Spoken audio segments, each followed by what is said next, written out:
Welcome, world, to Life, Love, and Wellness Global, a worldwide wellness movement. I am Reverend Sandy Rodgers, and as the creator of this historic event, it is my pleasure to welcome you. We come together to bring you this historic event. We have practitioners, holistic practitioners. We have medical doctors. We have spiritual individuals. This event is so lovingly dedicated to my mother, Mrs. Barbara Dean Brown. And my mother taught me like 40 plus years ago about the importance and the meaning behind herbs. And she would always say, we don't know what they putting in those pills, so you better not, get hooked on prescription drugs. And so we listened to Mom, but not all of us paid attention. My sister, bless her heart, was diagnosed recently thereafter with asthma, and she was prescribed prednisone, which is a very powerful steroid.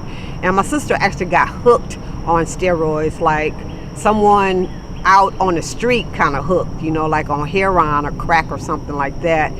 And so my mom and my sister are both on the other side, living in the other dimension, but they're upholding me, and this is dedicated to their memory. So we don't want to come and make you change your mind about what you're doing. We just want to provide information to you, something different, so that you have options to choose from, so that you're not stuck. Because the environment that we now live in, the fast foods, the toxins in the air that we breathe and in the water that we drink, and the processed foods, and all of that is causing havoc on this precious body temple. So God created our bodies to heal themselves, but they can only heal themselves when they're fed and they're nourished and they're stress-free. And so the 60 or so or more experts that we have are bringing you this worldwide wellness movement in an attempt to share their testimonies and their information with you. So we have from age 14 on up. I don't even know what the oldest age is. I think 88 or something. So you see, that's a wide range of knowledge that we're bringing you. And so we hope that you come and that you get all the knowledge that you need to affect a positive change on your life, and share this with others. It's free, it's online, and so we're just so thankful that you decided to be a part of our listening community, the viewing community, and we certainly appreciate you for giving us your time of day and your energy and your efforts to being with us and to being a part of this historic event. We have pulled together people of color for you, by you, right? So we want to make sure that you understand that we too, melanated people with color, can enjoy, practice, and participate in some of these modalities that others have been doing for centuries, and that is pretty new to our community. So we talk about Qigong, we talk about meditation, yoga, spiritual work from a different perspective than religion. So we talk about the spirituality aspect. We talk about abuse in the families. We talk about all kinds of subjects because we know that in our communities there are layers and layers and layers and layers of stuff that we never talk about that's causing a negative effect on our bodies and its healing process. So we address it, whatever it is, and we hope that you will benefit from the many experts that we have, and that you walk away with lots of knowledge and lots of new information, and that you become fully empowered to share information with others. So thank you for being with us. We love you and we bless you, and we look forward to doing this again. But thanks for being here with the first one. We appreciate you. Life, love, and wellness. Life, love, and wellness.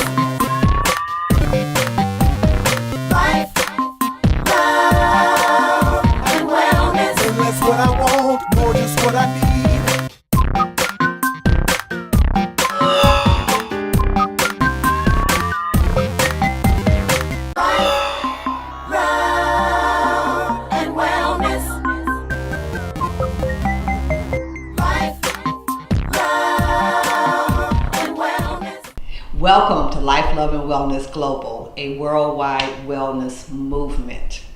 We're thankful that you're with us and joining us to share his expertise, his passion and compassion for your health and your wellness is Dr. B. Serious.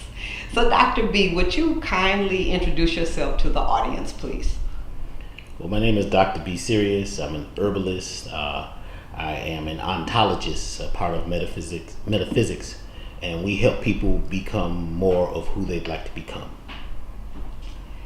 I remember my first introduction to you. I brought a young man, 19, maybe 18, 19 years old, that had just been diagnosed being HIV positive. Mm-hmm. And what impressed me so, you were in Los Angeles, and I'm from Los Angeles, and so I was returning there to help this young man. And the first thing you asked of him was, do you want to live? And that's the big question. What do you desire? Because we are creating self-fulfilling prophecies with our words, which is spelling. What is the spell? What is the spin? What would you like? Because we know what you would not like, what you're going through, your symptoms, whatever they're calling it. But what would you like? Because we need a destination. Once we have a destination and you're sure you would like that destination, then we can map out a path. But until we have that, if you're just floating in the ocean, there's nothing that we can do to assist you with getting to that place of manifestation. And how easy is that for people to put words to what they ultimately want to see their life look like? Well, it's a challenge many times because we're taught the language of struggle. We're taught the language of disempowerment. We learned it through our parents, through our community, through the way that we were taught to convey our words. But when we shift that to only speaking of what we desire, your cells, right? The monoatomic particles in your body, the metaphysics of your being co-conspires with the universe, your ancestors, the cosmos, your angels, or whatever it is, the creator of all, to bring that to be. So it is a challenge because folks usually talk about the problem, and they almost go blank when you ask them, well, what would you like? It's like even when you ask folks how much money would you like, they always mention $1 million. I said, well, that's only $500,000 after you get rid of, after you pay the taxes. So what is it that you truly desire?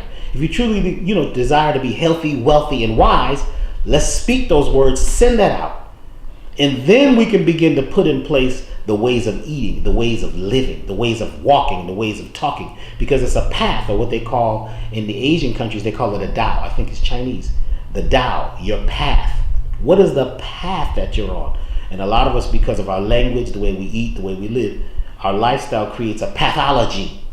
So we're creating a pathology based on what you've ended up with, based on how you're living. But you create a path or a Tao when you are focused and sure, and you eat, in accordance with that goal. You live, you breathe, you mate, everything you do. Every single day, you're moving towards that goal no matter what, and you never give up. You make it sound simple, and I'm sure people are looking and listening and saying, no, it just can't be that easy. It is not easy, but it is simple. It is not easy because we're challenged. We've been programmed by a way of thinking and living. You see, that subconscious is the automatic mind. It's a machine. It doesn't think. It takes everything you're saying and ties it with the vibration, the energy, the emotion of what you're saying. So if you're stuck to it, this energy, this emotion, it takes that word vibration and says, make it happen. If you could change that by having new habits each day. So that's where affirmation comes in play. Saying what it is you truly desire each day. And even in affirmation, we have to make sure we don't mention the problem. I was talking to a very famous person. I don't want to say the name because everybody knows him. And I coach a lot of folks who are big. And He says, Dr. B, I get up every morning and I say, I beat cancer. I beat diabetes. I beat heart disease. And he goes down the list. And I say, don't you ever say that again. He was like, well, what do you mean? I says, you're affirming the problem. Your mind is programmed in a way to take notice of the biggest vibration. And those words are huge. Let's just say, I'm healthy. He says, well, don't we need more than that? No. Simple. Now, it's challenging to do that because we're used to talking too much. Why do we talk too much? We're insecure.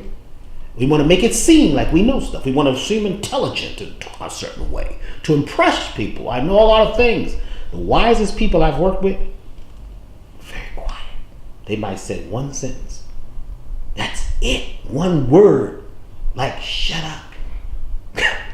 One of my, Dick Gregory, we'd be together and he'd just be like, Dr. B, shut up. He'd use other words. Sometimes he'd use some curse words.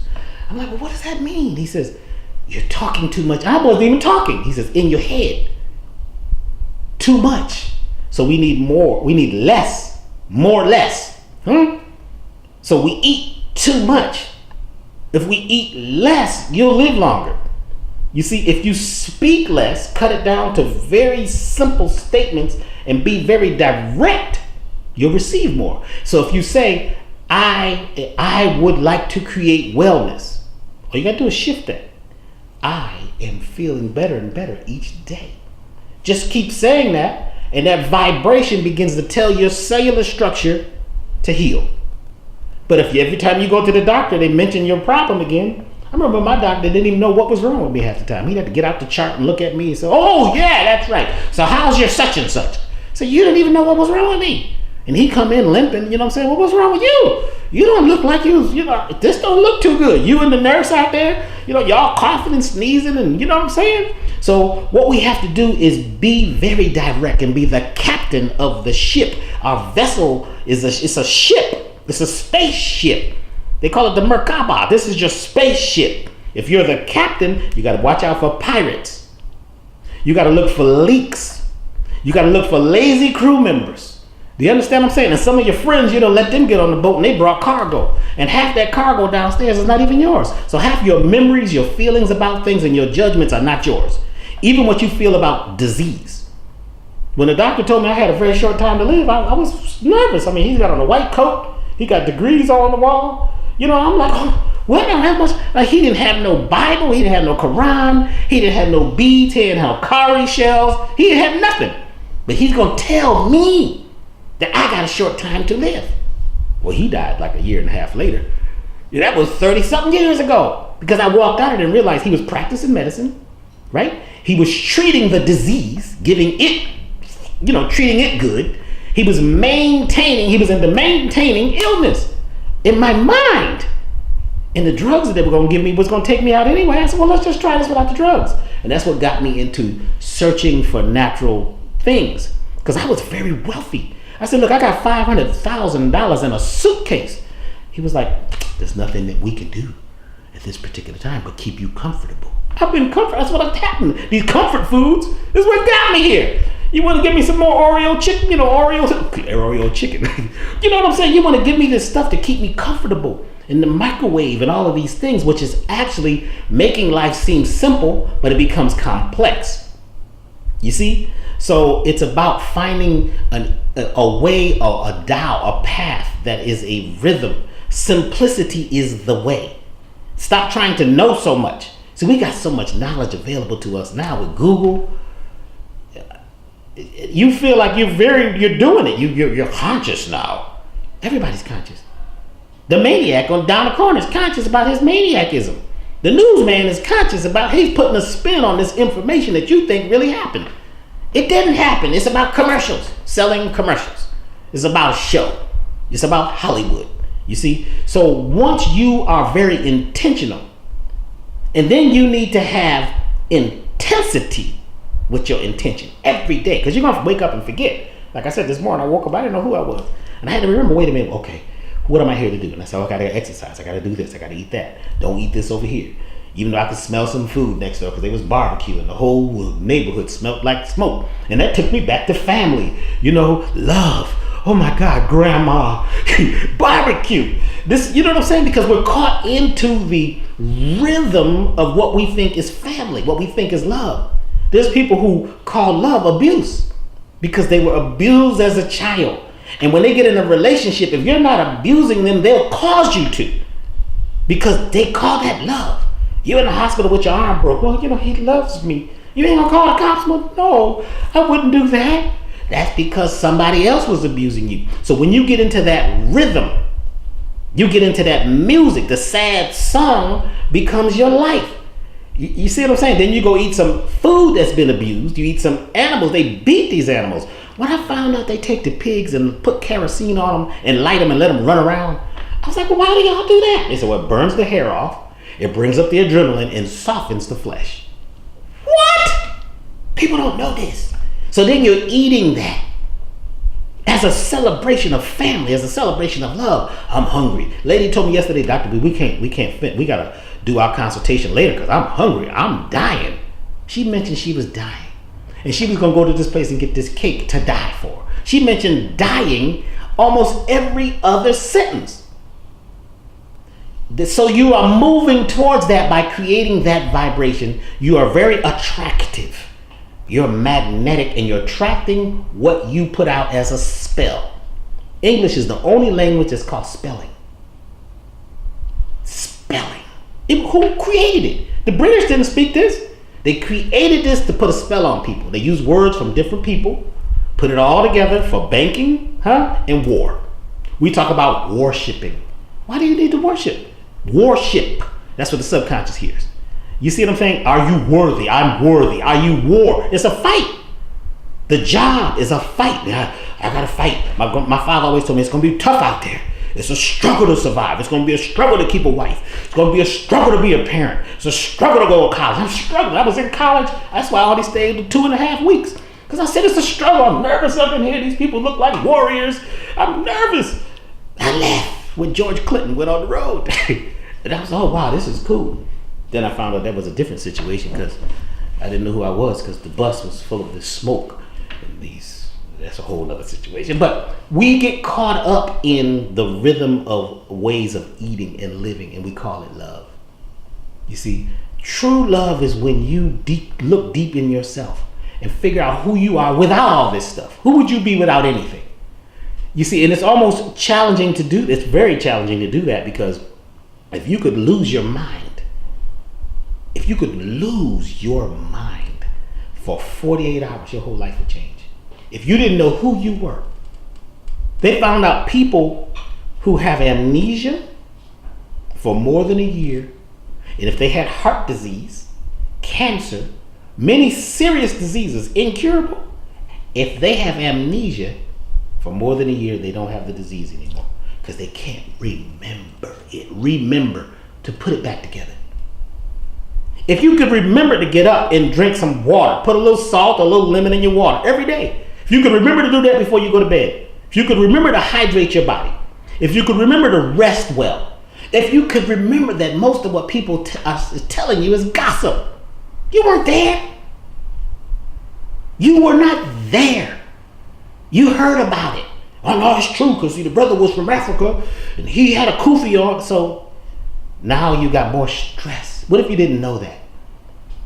What if you didn't know any of it for just 48 hours? You would still eat. You'd still like to go to the bathroom. You still feel love. You're still attracted to someone. But you wouldn't have the rest of this stuff. So part of what I do is called subconscious alignment.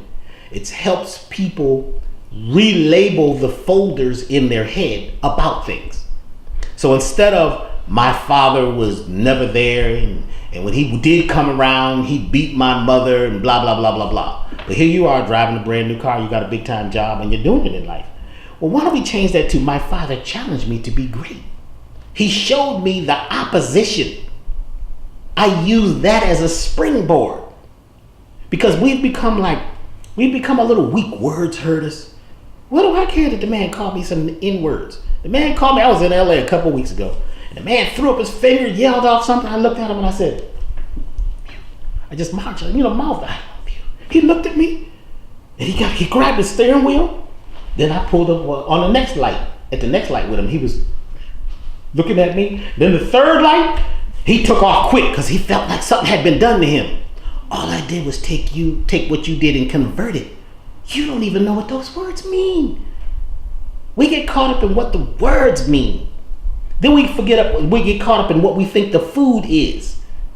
It is half of the food is Franken food. They created it. Chickens are not natural. You don't find no chickens out in the woods. I've been in the woods everywhere. I've never seen a chicken. I've never seen a white goat, a white sheep.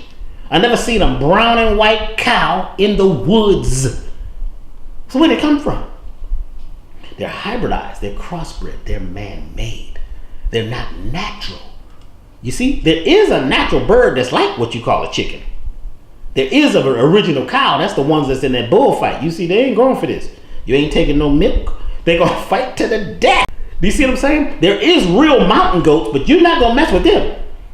You see what I'm saying? So these domesticated things that we're eating keep you domesticated in your head because you're ingesting the vibration of domestication. You're using the languages about domestication. Then you got this thing you call family. That's my family. I got a whole lot of family. I got one of the biggest families in the northeast of America. A lot of folks, I can't relate with them. What happened to you going to the funeral? No, I'm not going to the funeral. Why? I like to remember the person as they were alive. I don't need to see them laying there. You see, the most recent funeral I went to was Dick Gregory's, and that was a celebration for 3 days. And he was laying in the casket, smiling. Seemed like he looked over at me, slapped my hand. I said, yeah, you know what I'm saying? Because he was living. And he chose the moment of leaving here. He chose it. They said, Mr. Gregory, we can take you across the street and fix you. He was like, you're going to cut me? No. He called his wife and said, I'm done. And smiled, took a deep breath, and left. Because how you live, right, has a lot to do with where you're going to end up. How you live. If you knew how you got to where you're at, would you change the course? You see, you have the power to change the course. You're the captain. You're the navigator. We let GPS tell us everything. You see what I'm saying? What happened to those old maps? Remember that folded out? It's all on the dashboard. You sitting out at the picnic table at the rest area. Mapping it out, or you get, AAA, they put the little orange line across so you can get across. Now it was GPS. GPS had me lost sometimes. I'm like, well, GPS, we passed the place 3 blocks back. Turn around now. Because we let these other things, see, this is what they call AI, artificial intelligence.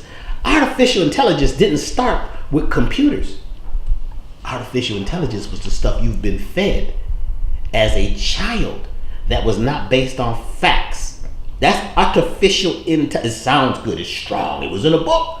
He wrote 6 books. I couldn't care if he wrote 6 books. Most books I open it to 1 page. I said, this is for me. Listen, Dr. B, you must have lots of books. In fact, I'm cleaning up in my place now. I got so many books. It's unbelievable how many books I have. What are all these books for? I don't read most of them. They look good if I'm doing a video and they're behind me. And that's artificial intelligence. People say, he's real read, well read. Some of them books, I did a lot of work in Hollywood. This is fake. They got a whole fake bookshelf. So what I'm saying is the real intelligence is in every cell. When you sit down to eat that piece of food, if you learn about grace, Grandma told me, don't just eat, sit there for a minute. If you don't do nothing, just be quiet and breathe. Then something will say, don't eat this. Every time you eat this, you get hives. Every time you eat this, your back aches. Every time you eat this, you don't use the toilet for 3 days. It'll tell you your own internal divinity code, which is in every cell of everybody. You ain't got to have a necktie. You ain't got to go to some school. Everybody has this. If you could forget for a minute all that stuff that you learned, that you call intelligence, and just be in the moment and use your God-given, what they call it? Knowing, their gut feeling. You just know. But a lot of us don't have that gut feeling no more. We don't know what the gut says. I'm hungry. I got to go to the chicken spot. That's what the gut say. but you have to not eat for a while and drink good water. You know what I'm saying? If you're gonna make love out of the things that are not love. You see what I'm saying? So we're involved in intercourse every day by meeting every second and joining with that second. Every second is intercourse. Well, what do you desire? You see, we have to choose what it is we desire. Even when you sit down with your mate or you met somebody, I don't care if it's like Luther Vandross said, only for one night. What do you choose to create? You're about to create something. We're not talking about the baby. We're talking about the idea. You might stop and say, look, we need a $50 million building on an island with a blah, blah, blah, blah, blah, in a garden, or we need a village. Can we create that? And both of you focus on that. Drink a little water. Now get busy, right? Get busy what? Creating what you desire. When you eat your food, this is intimate. What do you desire? So if you're thinking about all the diseases that are in the world that they keep telling you about every year, I remember the year I was sitting watching television. I move my legs sometimes, and they said something about restless leg syndrome. I was like, oh, this is a disease? I got a disease? What is the medicine they got? What is it? Ankle off? Your legs don't move at all now. Now, is that good? You can't walk? You're hobbling now? You don't know how you got this? Because you took that medicine. It was no problem with you moving your legs. That means go get busy. You need to be doing something. So you get these little signals every single day to tell you what to do. But you have to know the universal God. The universal God is in everything. It's in the plants, it's in the herbs. The herbs are for the healing of the nation. We could just stop right there. The seeds, right? That's your food. The fruits and vegetables is meat. Now meat is pork chops and ham. Do you know this week, this is deep. This is ham week. Do you know how many hams people are eating? Because this is supposed to be the Easter weekend. I was in the store myself. The lady had 9 hams. I counted them. All she had, the only vegetable she had was some cloves. 9 hams. 2 carts. The children had 1. This is ham week. I thought your book said something about not eating ham. What is this about? Well, when Christ came, he said we could eat ham. Show it to me. I'm a doctor of metaphysics. I had to look at it all. I need to see where that's at. I don't see it. You made that up. So you got into that rhythm, and that's your habit now, because that's family. Because Auntie such and such is coming over and they like ham, and these people like this. So you have to be able to break free of all of that, and it takes courage. It takes determination. It's not easy, but it is simple to get off the road you've been on. How did you get here? If it's a pathology, it was a path to get you there. You see? So when people talk about a dis-ease, I'm saying things are not easy, right? It's a dis-ease because you're out of balance. What did you do? What did you do before you came here? I could smell Popeyes on you. Well, doctor, I just figured I know you was gonna say not eat it, so I just went on and had it now. You see what I'm talking about? Well, I'm doing the Daniel fast. People doing the Daniel fast, and they tell me, Dr. B, I'm doing the Daniel fast. I can't wait till I get off. When they get off, they eat more junk. They microwave more food than they ever would have done if they didn't do the fast. Because they want to get it off of it. It's a fast. They want to get off it as quick as possible. It's fast. Fast food. Fast life. You need a faster internet. You need to talk faster. You like the person that talks the fastest. The fast talker. It's too fast. Slow down. Take some time. Breathe 5 times before you make a choice. You don't have to go along with everything because it sounds great. If it don't feel good, you don't do it. But you need space between you and all your thoughts. Clear your mind for a second and breathe. Take your shoes off and put your naked feet on the ground. Go grab a tree. Dr. B, I ain't got time for all that. What, then you gonna live? I'm telling you what to do. It's simple. It's simplicity. It's simplicity. You see people come to me talking about they want to fall in love. Why you want to do that? Love hurts, right? You heard that? Love hurts. It's a struggle to find somebody to love. If you love yourself every day and you eat like a lover, you act like a lover, you meet somebody, you're going to know instantaneously. Also about you got to get to know them. That's not love. That's like a lot. Now you know they gave you enough information. You've seen enough good shoes and meals and things. Oh, they must be good. I went to his house. He got degrees all over the wall. How many degrees did he have? He had 12 degrees. It takes 360 degrees to make a circle. It's got to be a natural flow. So for us to get back to that natural flow, that will cause us to create a new vibration. And that vibration will be devoid of cancer, devoid of diabetes, devoid of heart disease, devoid of high blood pressure, devoid of craziness, because you're living within the law of nature and you're the captain of your ship. And who is the captain over you? Who is the president? The universal God. And you're sitting there vibing, you're feeling it. I choose not to eat. You can go to the Thanksgiving meal, but you ain't got to eat it. You see what I'm saying? Bring some kale, some cabbage, even better. Eat that. That's all you're going to eat. That's right. Now, when they start talking crazy to you, because they will talk crazy, well, you got to eat something. My doctor. When you mention your doctor, everybody falls in line. Oh, I'm on a special diet from my doctor. You see what I'm saying? It's a meat-free diet. What? Sodium-free. You see what I'm saying? You see, once you set it out and say, I am the authority of my life. See, my thing is, I very seldom follow groups. People say, well, Dr. B, what are you? What do you mean? I am right now. And I allow myself to be who I am right now.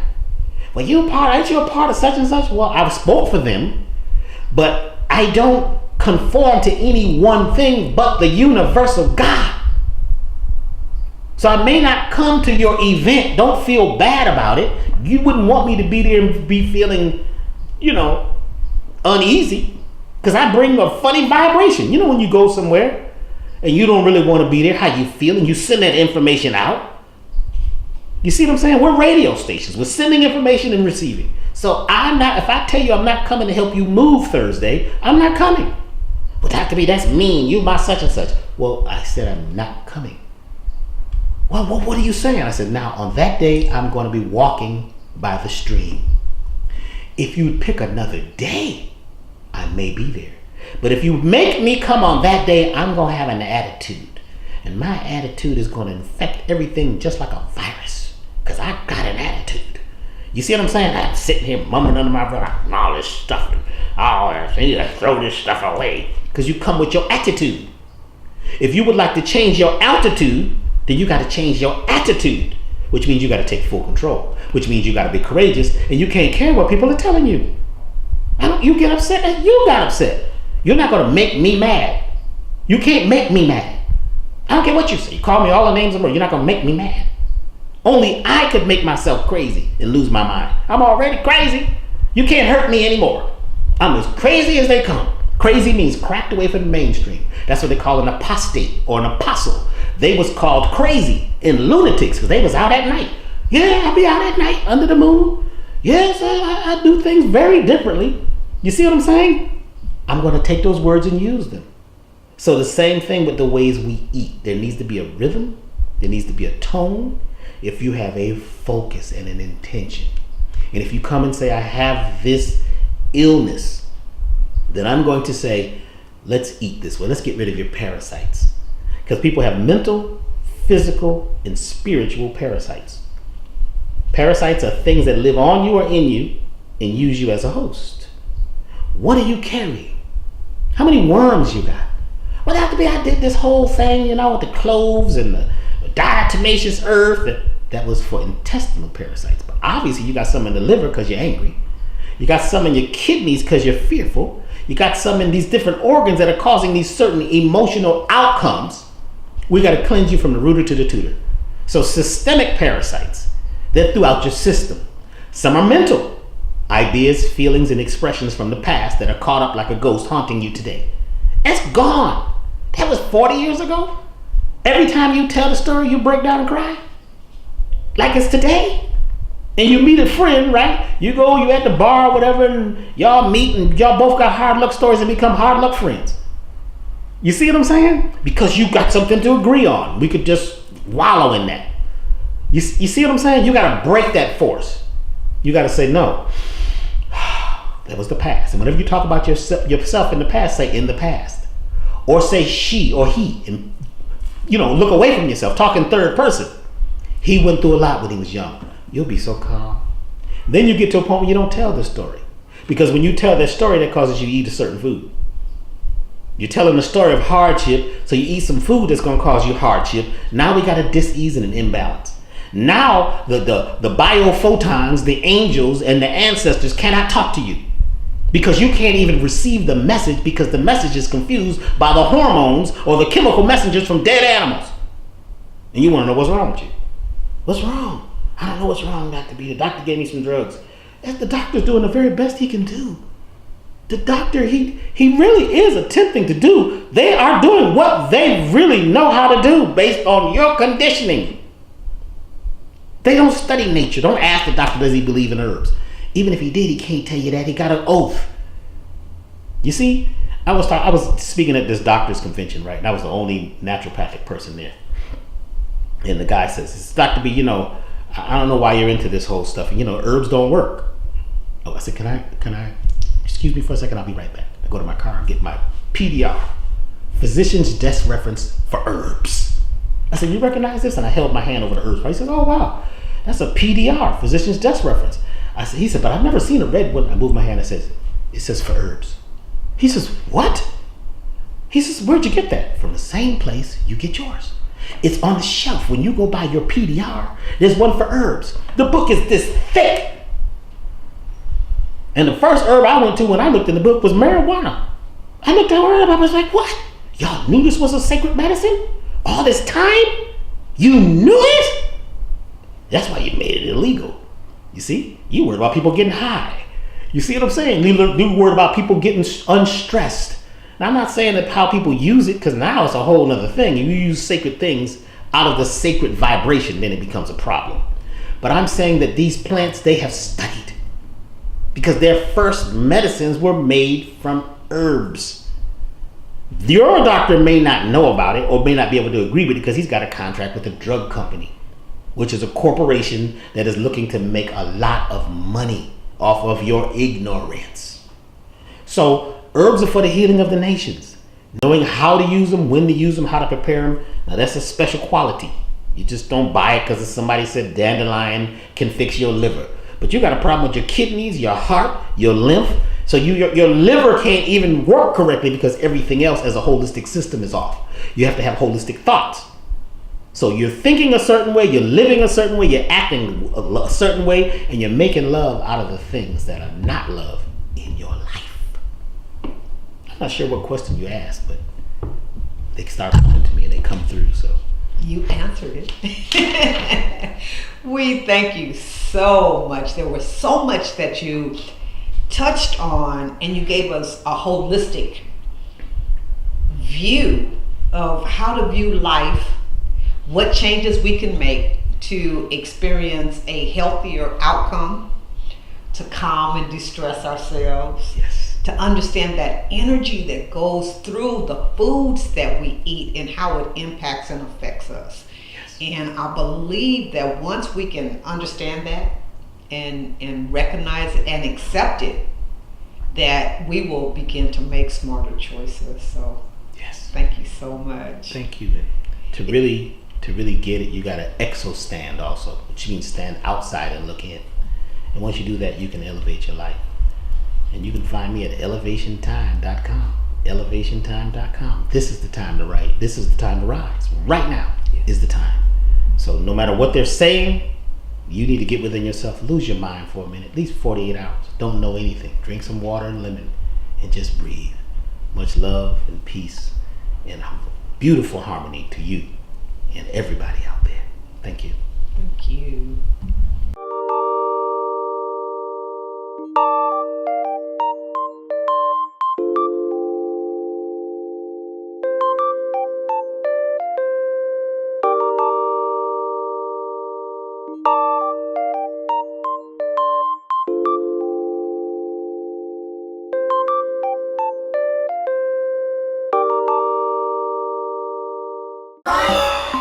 Love and wellness.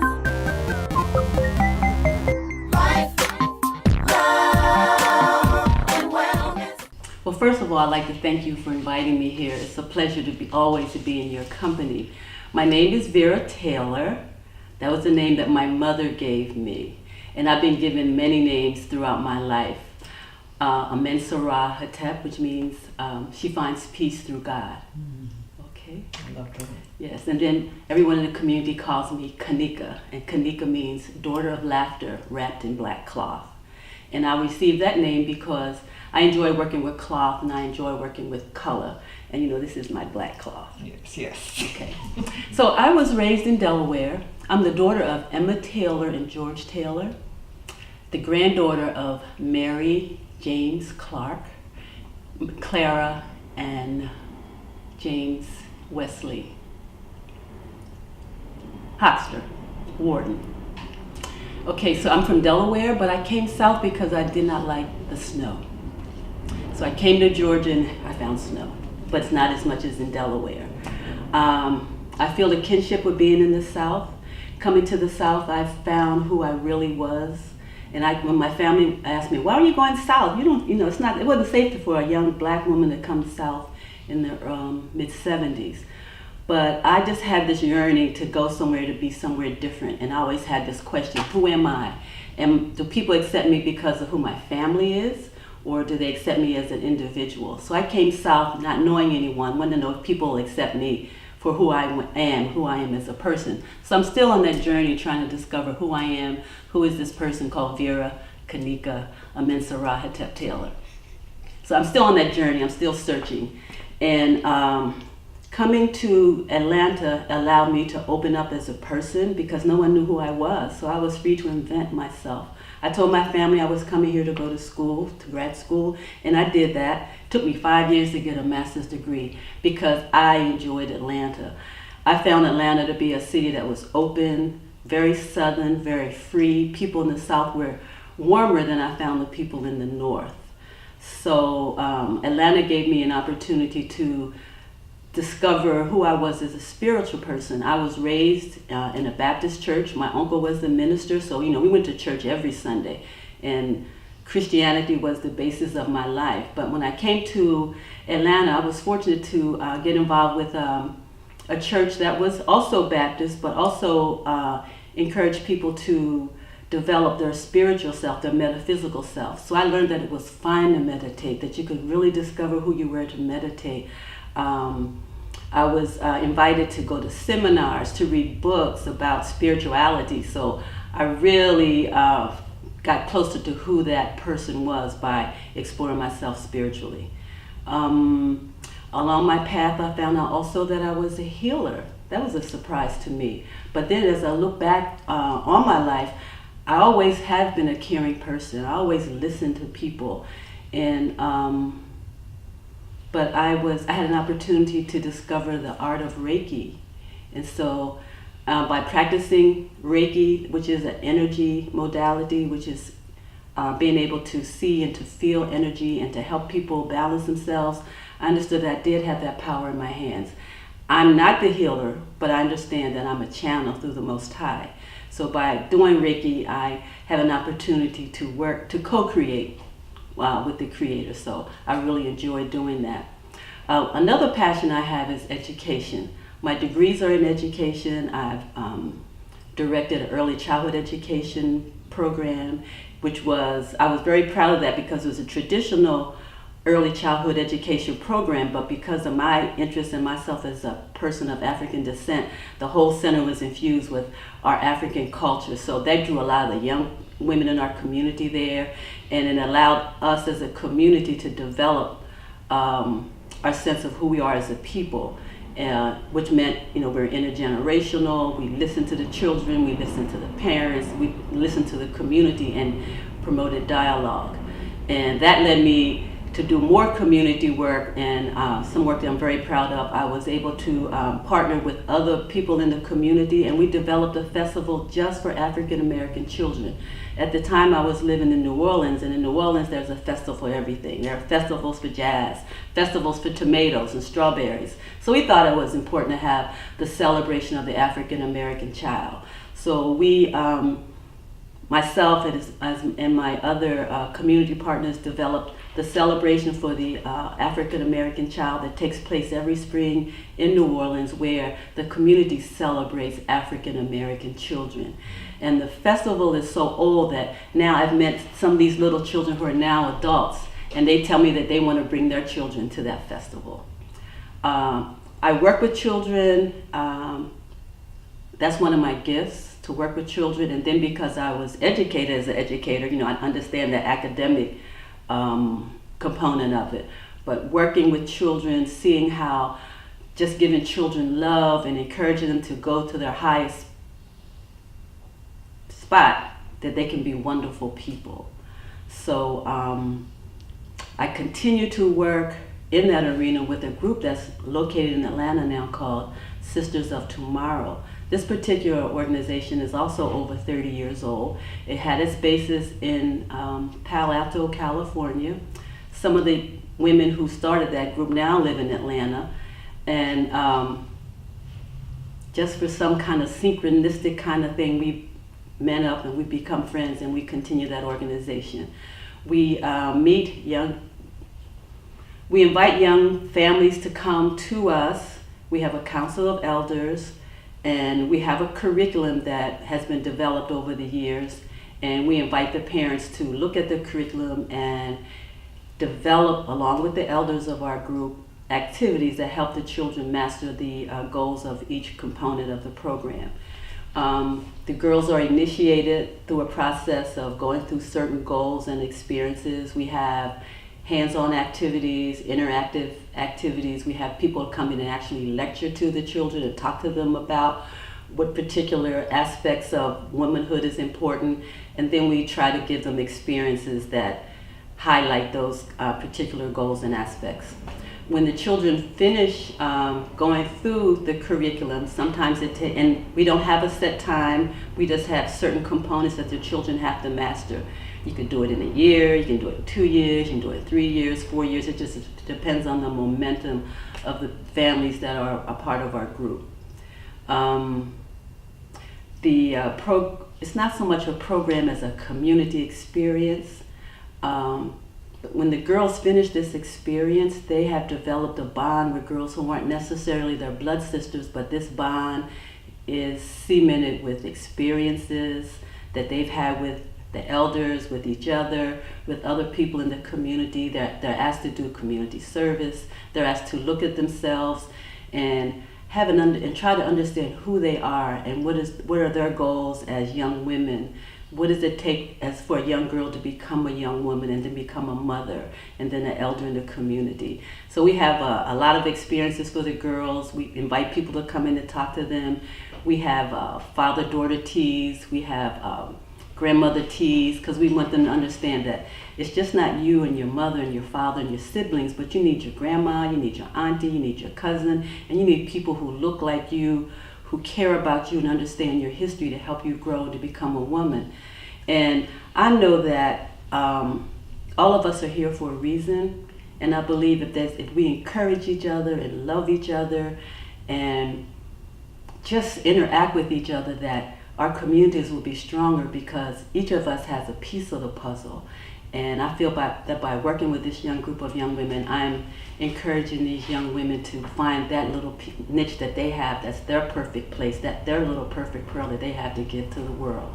And all of us have a goal. All of us have something to give. And I think that as we interact with each other, as we talk with each other, as we play together, as we work together, that we can encourage each other to be our very best selves. We're a community, and it's a very flexible program, and each time we have a group of girls, it looks different because we have different families that come. Our elders usually remain the same, and we also have mothers, other women in the community who come and like to work with us, but each group has a different flavor because we're so many different flavors. The families come from many parts of the country, different parts of the community, different socioeconomic groups, but we all understand that we're Africans and that we love each other, and that we're kin. We came over here together, And we all have much to give each other if we work together as a community. And your family has spent a lot of time in Africa. Yes. Yes, your husband, your daughter, and you as well. Yes. And so explain what that experience, what that feels like, because there's a lot of individuals that can't even fathom, like traveling to Africa. What is it like to step on the soil of Africa? I remember the first time I went to Africa, and when I stepped off the plane, there was all of my senses were assaulted. I smelled something that I'd never smelled before, but it was very familiar. The air is different. Your body, the sun touches your body, and your sun my body took on a different color. I had never tanned like that before, and it was my skin was the most beautiful brown that has ever been in its life. I have a picture taken of me the first time I went to Africa, and I never looked that good before. And I know it's just because I was home. Every cell in my body knew that I was home. So what is it like? It's like coming home. I think as people who live in the diaspora, there's a part of us that always feels this loneliness because we know we don't really belong here. Then again, we are global citizens, but I think as every African, we need to always go back and touch that soil because that's our beginning, that's our root. It felt like being home. Yeah, so I invite everyone to go, everyone who's of African descent to go and just experience this land that's been hidden from us. We're always taught that it's a jungle, that it's a place that's not comfortable, and that people are backward. When I went to Africa, I felt so ignorant. I met people who could speak 3 or 4 languages. I met people who were well versed in world politics, and everyone just knew so much more than I did. And I had a college education, a European education, but it's home, and I understand that it's home. And I think Africa is waiting for us, and I hope that at some point there will be a partnership between the continental Africans and the Africans in the diaspora, because they've been colonized just like we have. And if we come together, I think we would be a mighty force, because we both have so much to teach each other. Because there's some things that continental Africans have forgotten about being Africans, and there's some things that we forgot because we've been over here. And I'm just looking forward to that day when those two worlds can come together and we'll be one people again, Yeah, that's such a powerful statement, to understand that separation, and the forces that be that are intentionally keeping people separate from one another because of the possibility of the power that can be harnessed once they do come together and form that kinship. So thank you for bringing that to our attention. Do you bring the that knowledge of Africa and include it in your rites of passage program? Most definitely. We want our children to understand that, bottom line, you are African. You may come from Ohio or Chicago or Washington, but you are an African. And we have experiences that talk about that. We talk about genealogy. We encourage the children to look at your families and see where you came from, and what things do you do that are still African. And we talk about things like music and drumming and art, and we try to expose the children to, what's happening here in America, but let them understand this came from Africa. I remember one time we took the young ladies to New Orleans. Africa was just spilling out all over there, and we were able to point out, isn't that very African? So yeah, they do understand. When they come through their group, they understand that they're Africans, and we encourage them to wear African garments at events and to explore what it's like to be an African woman living in America. You serve from the inception to the birth, and then through the rites of passage program, and so it's such a beautiful circle that you've created with that population. So, but explain to us what a doula, what the purpose and who do you serve and how do you serve? Okay, a doula is basically known as a mother's helper, and doulas have been around throughout the in the time. Every woman who has a baby should have a doula, and the doula does everything that a midwife does, but we don't do any medical kinds of things. We're there to be the friend of the mother, the support person for the mother. And that's so very important in Georgia, because Georgia has a very high mortality rate for women of color. Doesn't matter what your economic status is or how much education you have. When you go into these hospitals, there's a very high chance that you may not come out alive, especially if you're a woman of color. We all know living in America is a very stressful thing, and we've been here long enough where we're starting to see how this stress is actually physically affecting our bodies. So I became a doula, first of all, because, my children, grew up and then they left the house. They went out into the world, and I realized I had all these skills, all these mothering skills, but nobody to mother or parenting. So when I heard about the doula, I remember my mother telling me that when she had her first child, they kept her upstairs for 30 days. And I didn't understand that. But now I understand the importance of a mother and a baby bonding, the importance of protecting the baby from all the germs, physical and invisible and spiritual that are out here in the world. So maybe 30 days may have been a bit too much, but I think that mother and that baby and the father need that time to bond and to create those relationships that will support that baby throughout its life. So being a doula is a very important and very necessary task, I think, that we have to do as women. And you talked about in New Orleans where you have the smaller children and then they come back and they're bringing their children. Mm-hmm. So how does that feel to know that you're impacting all these generations of African Americans, of people of African descent, that you've touched the lives and you've increased their quality? How does that feel? Yes. Oh, it's very satisfying. It gives me purpose. I know there are other things that I'm called to do on the planet, but by being a doula, by working with the Rites of Passage group, I know that that's one way I'm giving back. So I think it's very important to give back because there were so many people who poured into me. I didn't get a chance to go to college just because I was brilliant, even though I am. There were other people who dreamed of me going to school. So my going to college fulfilled other people's dreams. So as a person in the community, I know it's important when you see a young child, when you have an opportunity to touch people, that it's important to touch each time you can, because you never know what words you have to say or what touch you can give somebody, how that will spark them to do different kinds of things. Mm-hmm.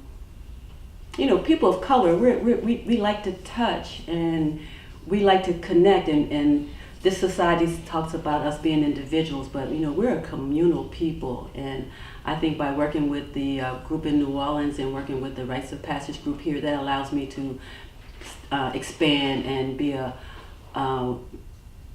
worthwhile person who contributes to the community. Well, thank you very much. Is there a message that you would like to leave to the community mm-hmm. in regards to overall wellness, a message of hope or inspiration, mm-hmm. A message of love that mm-hmm. you would like to leave with the audience? Okay, well, first of all, I think the most and the best wonderful thing in the world on this planet is love. And as people of color, I want to just encourage us to continue to love each other and to not be judgmental and be ready to forgive. We've already won, and we just have to recognize that. And if we just continue to love each other and accept each other for who we are and be willing to say, I'm sorry, that we can make it, that we will continue to make it. The future is ours. We just have to grab it. My life path has led me on a journey where I can support people from the womb, the cradle, to the grave. That's awesome to have that type of impact on human life. It's meant for all stages, right? Yeah, it's a cycle. How beautiful.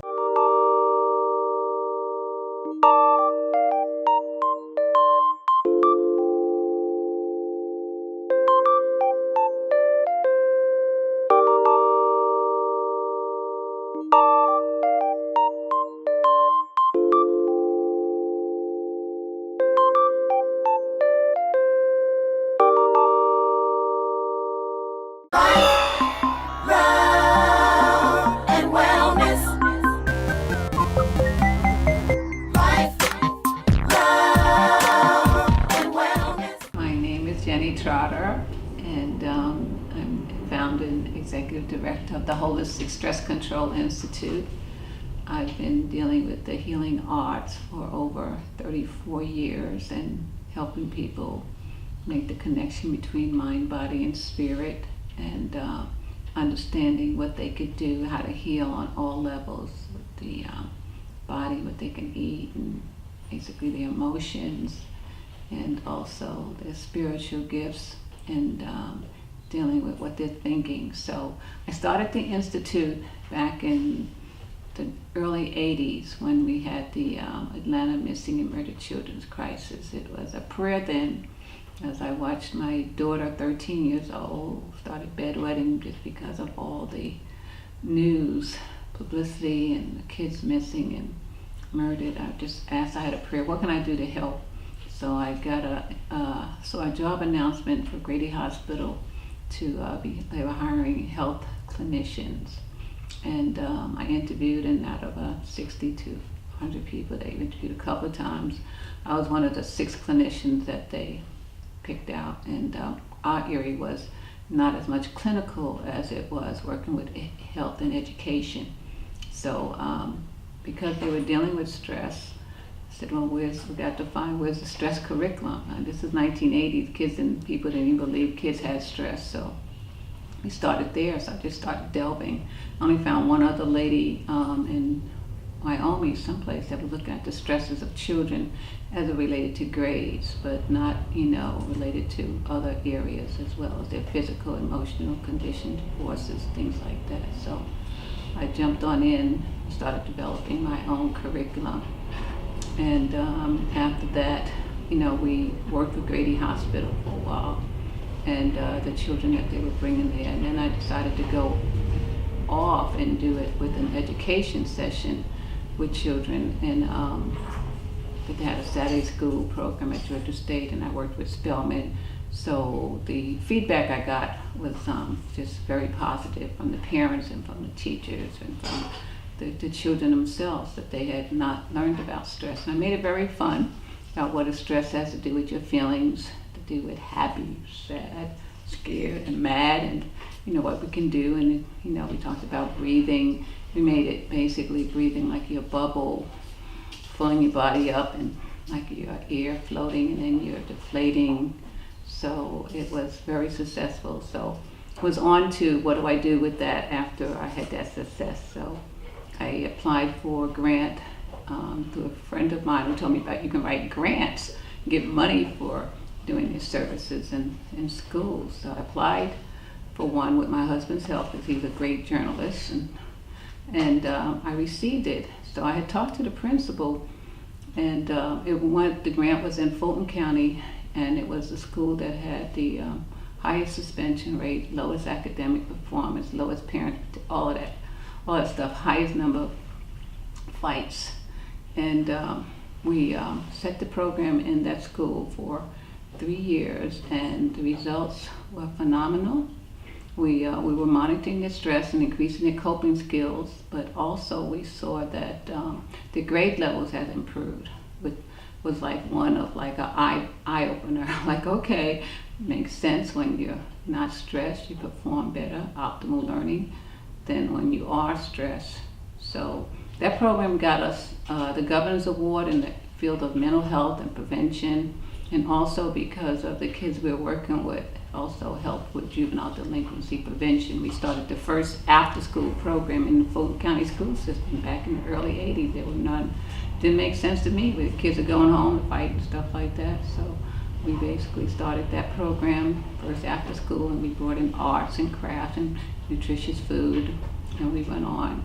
So from there, I went on to other programs with stress too. I said, but the program was from K to 7. I wrote a curriculum from K to 12, and next year I found out they had a federal grant for young kids all over to reduce substance abuse. So I said, well, we've already done K to 12. We can show that kids early on can learn about stress reduction too, and basically work with them, follow up with them, so they can keep the skills. And if you have skills, you don't have to really get into drugs. You can work with the family. And that was the beauty of the program. We worked with the parents, we worked with the teachers, we worked with the community, we had an advisory board, and we worked with the students. And we provided training for all of those too, for the parents and teacher training too, because you can't teach anybody about stress unless you know how to deal with it yourself.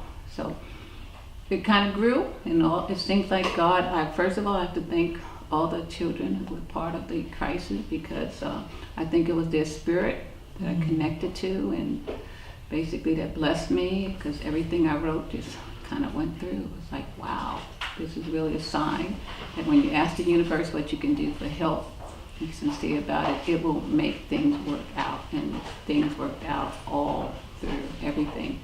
So our budget went up from $2,500 to close to $1 million, because we got 3 federal grants and we got local grants, and we had a good track record. So things blossomed and continue to blossom. And then we were looking at what are some of the alternative things. We were teaching kids Tai Chi in schools, because it has to do with the breathing and the body and stuff, and slow motions and stuff as well. But then I got to travel to China to a Tai Chi conference. It was huge stuff. We had a translator there, and they had 3 different tracks. They had one for Tai Chi, learn all the Tai Chi you want, and they had one for massage therapists, and then they had one called Qigong. So I heard of this word, I couldn't even say it. My teacher, Tai Chi teacher, had told me about it, but I wasn't sure what it was. I just heard her say this word. So I was brave enough to go to that track, because I didn't know anything about it and stuff. And as a result, I met someone in there who said he was a teacher of Qigong and Tai Chi in his home in Sweden. So, I asked him if I could get with him and talk with him when I got back. We could be pen pals and stuff like that. And he said, yeah, because I was really trying to get his video, because he was taping everything to see if I could remember it when I got back home. But we became friends, and I invited him over for Kwanzaa the next year to the States. And he said, I'm here, I can do a Qigong workshop with you. I was like, really? Okay, good. So we advertised that, and we had about 25 people come out. It was my first real experience, 2-day conference on Qigong. I was high as a kite. I was like, whatever this is, I love it. It was just amazing. And then when I learned it had to do with energy, that we are all energy beings, and that our body is the energy, and that this energy cannot be, created or destroyed. Basically, you have it within you, and stuff. It can be transformed. And I was like, wow. So I met a number of master teachers, as the spirit world will have it. I just kept meeting different people on higher levels. But at a wellness conference about 6 years after that, I met Master Chuni Lin. I was very amazed with him. I mean, he was the real deal and stuff. He was just so humble. And he had sent a group of us had gathered, and he had said he was sitting by himself. And I thought he was one of the servants at the waiters, because they had all Chinese staff in terms of the kitchen. But then I walked by him, I was really, eager to know who he was, just because people of color, because his conference has less than 5% people of color there, and it's good information, it's good times, it's good sharing state-of-the-art information on wellness. But so I went over and I met him and introduced him so he had presenters. So I brought him over to the group that I was meeting with, and people said, what are you presenting on? He said, medical Qigong. He's like, oh, really? I was like, wow, medical Qigong. I'd heard from China, that's when people can look at you and scan your body and see where the blockages are. I was like, go. So my friend challenged him. He's a Tai Chi teacher too. And he said, well, if you can do that, what's wrong with me? He said, okay, it's your neck. And then my friend kind of got quiet. He said, you have scoliosis of the neck, and whatnot. He was like, okay. We were like, okay. I didn't know that, but that was something and stuff. So, but then he said, do you want me to work on you, assist you in your healing? And we said, Dan it. We were like, what is this guy doing? What is he saying? And he went behind him and he did some moves. And so my friend started moving his neck. He said, oh my goodness. He had been in therapy for different car accidents for years. He said, oh my goodness, this is the best he had felt. So immediately I said, hello, I just met you. You see anything? long story short, we became best of friends. He worked on my kidney. I had a bad kidney, my first kidney infection, and I never felt that it had left because I was taking so many things. Even though I was going to naturopath, I was going to some for everything. And he said my kidneys were still weak, so he worked on me when I was doing the Tai Chi. Because he asked me to see my Tai Chi movement. I said, no, I got to do it in front of a master Tai Chi. Okay, we did that, and then he did a session, and at his session, he was showing the finger growing game. He's like, pick out whatever hand is larger and whatnot. I said, okay, hold the smaller finger, hand up. And he said, look at the hand and just talk to it and say, fingers are growing larger and larger, your fingers are growing larger and larger, your fingers are going, anyhow. He did that for 1 minute and stuff, and he said, put your hands back together and see if your hands listen to you. And oh my goodness, everybody's hand had grew a little bit. Then he said, put your hand down, just shake it and say, hand, go back to normal. We put our hands back, our hand went back to normal. Then we realized, I was spaced at this time.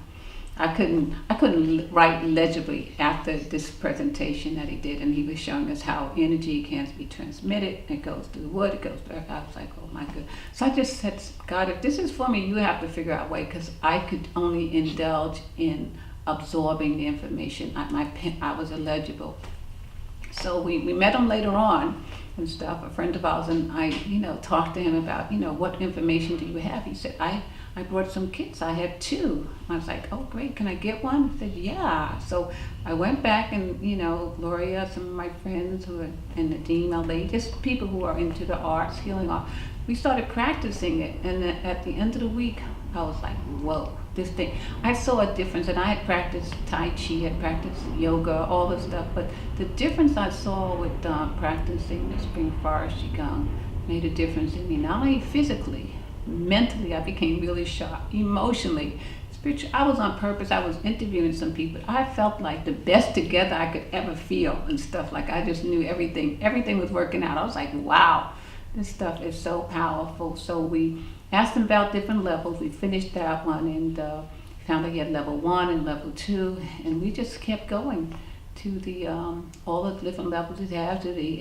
introduced to level 5. We were like really staunch believers in the work he was doing, plus his persona is just so spiritual. So he's like so humble. I just love him. Nothing like people who got this stuff from Muda. That he was like, no, he's very humble and really so nice. So we invited him here for a couple of workshops, and people came. People had heard about him because he was healing cancer. He was healing a lot of different diseases, and his name had spread. And he was just started off real small, house and stuff like that, but his name grew. So we continued to study with him and do his work and do the work and tell people we got certified to do teaching and things like that and everything. And I really, because what Qigong is just not an exercise you go and practice, it's part of a lifestyle. And this is a trip that had to do with, and 2 weeks after I got it, in the middle of the night, and I went to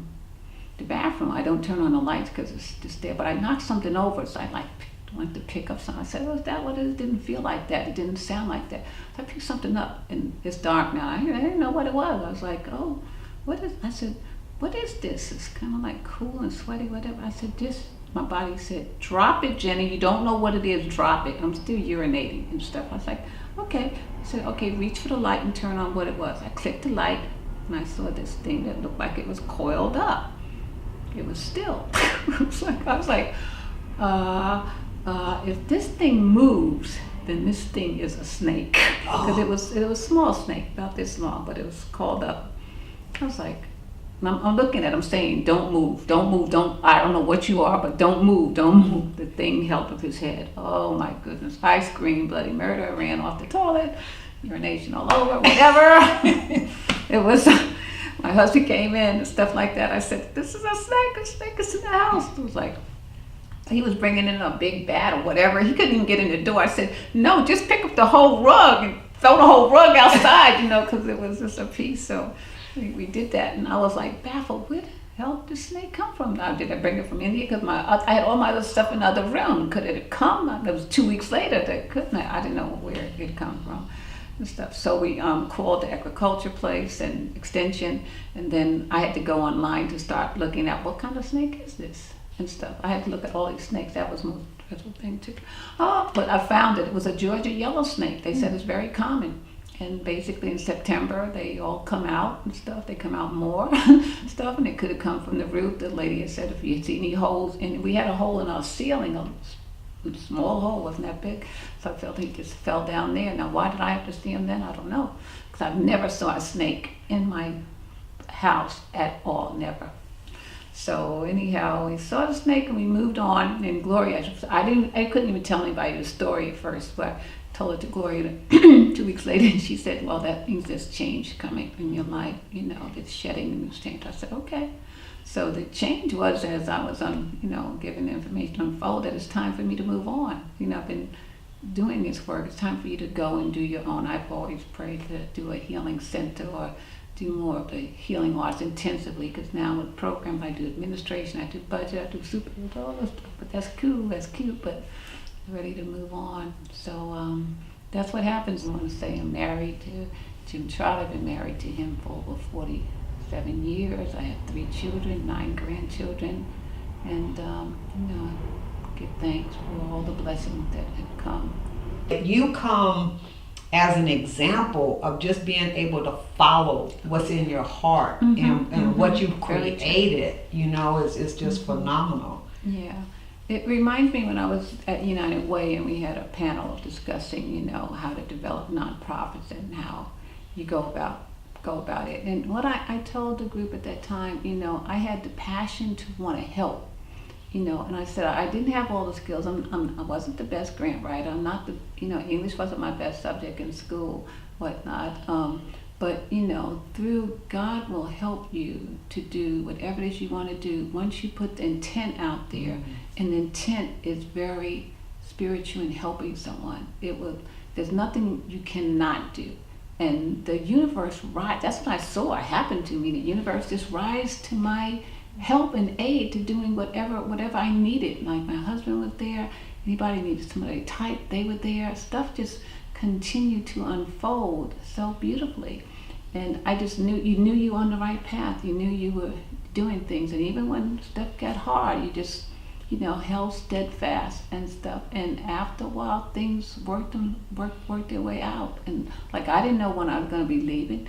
I just knew it was time to get ready since I'm experiencing my 70th birthday in April. I figured time to move on and stuff. But it all worked out well. So I've been really blessed and just thankful. So my message would be whatever it is in your heart, and definitely connect with the inner powers and the higher powers to ask what it is, what's of your service, what's your talent, because we've all come here with so many skills and talents, stuff that we know that's very unique to us, and some of them may not be, but we have something to give. And if we work with that and pray on that one, it will lead us to wherever it is. And that doesn't mean we're not going to have our ups and downs. I mean, my husband said the other day, into our lives the rain must fall. So you just put up the umbrella, and then you look at that and stuff and you move on. But you don't stay stuck in the downfalls or the troubles or the hard times. You just work your way through it, and knowing that that's what we're here for, to profess that faith that we have when it says, let not your heart be troubled, you believe in me. Where's the faith? This is when you're supposed to be use it when you experience the hard time and know that there's something else at work here, and don't get fooled into the illusion. And you may have to tell yourself that at different times and stuff, and you may have to read something, you may have to sing a song, you have to be in somebody's company and stuff. That's so uplifting. So today is my mother's, I think 34th anniversary of her ascension and stuff. So this morning I got up and I texted all of my nieces and nephews, all of her grandchildren. I put them on a group text. I said, so this is Mommy's, your grandmother's Ascension Day and stuff. Look, what do you remember about her? Oh my goodness, so many stuff came in. It's just like, I remember she put soap in somebody's mouth because they were swearing. And I remember when she did, it was so fulfilling. It just lifted up my spirit, just hearing all the kids there in New York, they're, in California, they're here, some in Georgia. They're all over, but they were just chiming in on, great memories of their grandmama. Beautiful. So that's what I hope people would know, that whatever you set your heart to do, you can do. And always, ask for the divine power and acknowledge in all things, give thanks and stuff, and direct your path. Well, thank you, Mrs. Jenny Trotter, and congratulations on your move to your next assignment and on a happy 70th birthday celebration. Thank you. Wow, this is great. Yeah, good.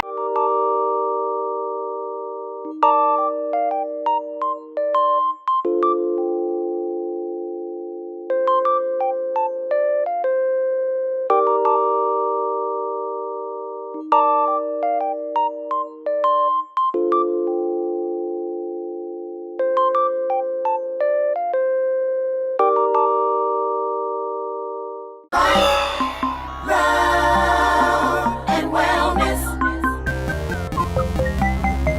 Life, love and wellness. We're in the beautiful mountains of North Georgia in Chatsworth with a wonderful, wonderful spirit, a Native American, Tom Bluewolf, who is so connected and who shares so freely of himself with the universe. So Tom, how would you describe yourself to the world? Well, I've come to think that, and feel most importantly in my heart, that I'm a human being, and like a lot of my old friends, I seem to be struggling to be human in a world that's rapidly forgetting what that means. And what I like to think of myself doing is creating a safe, loving environment for folks to be able to heal, especially children, the little people. My dream personally is a child-friendly world where everybody has good water to drink and some good food to eat and somebody to love on them and somebody they can love, a warm bed to sleep in. There's enough of that for everybody. We don't need to deprive anybody of those. I believe those to be God-given rights to enjoy the ride on this planet Earth while we soar through heaven. We're all on the same ride. We're all in this together. And so it's been my mission to try to provide spaces wherever I am where people can appreciate and have gratitude, and maybe more importantly, respect and dignity about what it means to be a human being and what human beings are actually capable of on a good day. We always say the world is perfect. There's just a lot of people having a bad conversation. So what we strive to do is to raise the level of our personal poetry so the things we say to one another actually reflect what we hold dear in our hearts about what it actually means to be human walking together on the earth at this particular temporal lives that we have right now would seem more meaningful and purposeful if we knew that we were here for a very cosmic purpose, right? And it says on the original instructions that we're supposed to be stewards. We're supposed to be caretakers for this place. We're supposed to help nature help herself. So it's just a consideration. I think at this time it would be more critical than ever in my life I've seen and heard about because there's so many two-leggeds and four-leggeds and so much mass extinction going on right now. We're losing 120 species of plants or animals every 24 hours right now. And we're using up 30% more resources than we can replace. And if my house was burning down 30% faster than I could put the fire out, I'm in a crisis situation. But you can look around and nobody's talking about the crisis. Nobody's talking about the terminal illness that's taking place right now on the spiritual level. Everybody's just talking about the money. How much does it cost? A good friend of mine who passed away recently was a very powerful environmentalist in this area. Studied at University of Georgia. Him and his brother spiritual brother who developed Sapelo Island, and the other fellow was in the Blue Ridge Mountains. They did a memoriam to him down at the Fox Theater, right? He's like 90-something years old, and they wanted to honor his life of how much energy and information, education he brought to the environmental community. And so there was a panel on the stage talking about it, a panel of corporate CEOs and whatnot, like FedEx and UPS, and Southern Wire. And so they asked him at the end of because the issue was, is there enough money to take care of this problem? And it was split. Everybody said, no, we don't have that much money. But yet they come up with trillions of dollars to go to war. You know what I mean? They come up with all this money when they want to do something, but they said they don't have enough money appropriated for taking care of our home. And so his analogy was this. He stood up in the audience, and he wouldn't sit on the stage with these people for whatever his own personal reasons were. He wanted to sit out in the audience with the people. And he stood up and he said, well, I'm going to paint you a little picture for a minute, and I'd like you to consider the decision you might make. And everybody said, what's that? And he said, imagine that you have a baby, a precious baby, one you've wanted all your life, and one that you've been assigned to take care of, right, all its life. But that baby has a terminal illness. It's fixable. We have a cure, but it's cost prohibitive. Would you let the baby die? Or would you say, I'm going to come up with whatever it takes, I'm going to find however high I can, I'm going to save that baby's life? That's the decision that we're at right now. And it really, truly, if we searched our hearts, and it's not about the money. 7.5 billion people on this planet could make anything happen. Even 10% of them. So it's not about the money, it's about us agreeing that this earth is the most important thing in our lifetime. And taking care of her is the most important meaning and purpose we could have to our lifetime. Finding a job somewhere in a coal mine, as good as all these things are, finding this, that, and the other, going over here looking for that, trying to move to Paris to find somebody you love to hang out with, all these other things don't mean nothing if we lose this. And so my thing is, if we're not past it, we're on it. It's called the tipping point, where you can't go back. It's gone too far. Now you're just going to have to look for out. If you're not able to evolve in your environment, you know what the other alternative is before termination? Mutation. So you'll have a planet of mutants who are able to live in a toxic environment. They can live off of carbon dioxide, They can breathe methane, you know what I mean? They can deal with all of this stuff. But what we're going to be then? We're not going to be human beings anymore. We're going to be something else. Different life form. Is that okay with us? And if it's not, then we need to take some action and stay on the original instructions. You remember the original instructions, right? When we came here as spirit long time ago, we were only given 2 instructions. They said, we want you to go here and take care of this place. You're going to be mama's immune system. She's going to feel what you feel. You're going to feel what she feels. Take care of her. So there's only 2 things that you have to do in order to live there forever. You have to love me, and you have to love each other. That's all you got to do. The original instructions. Love the Spirit and love each other like you love yourselves. And even Jesus said on these 2 laws hang all the prophets. And so, but look, my grandfather said, colonizing consciousness has the capacity to mess up a 2-car parade. Those 2 things were just too, that's it? Where's all the fun? You know what I mean? Where's the drama? Where's the money? How am I going to make any money? You know what I mean? And I don't know where that came from, but it was like an infection. Fear and greed, they're like infections. They take you over and all of a sudden you're not human anymore.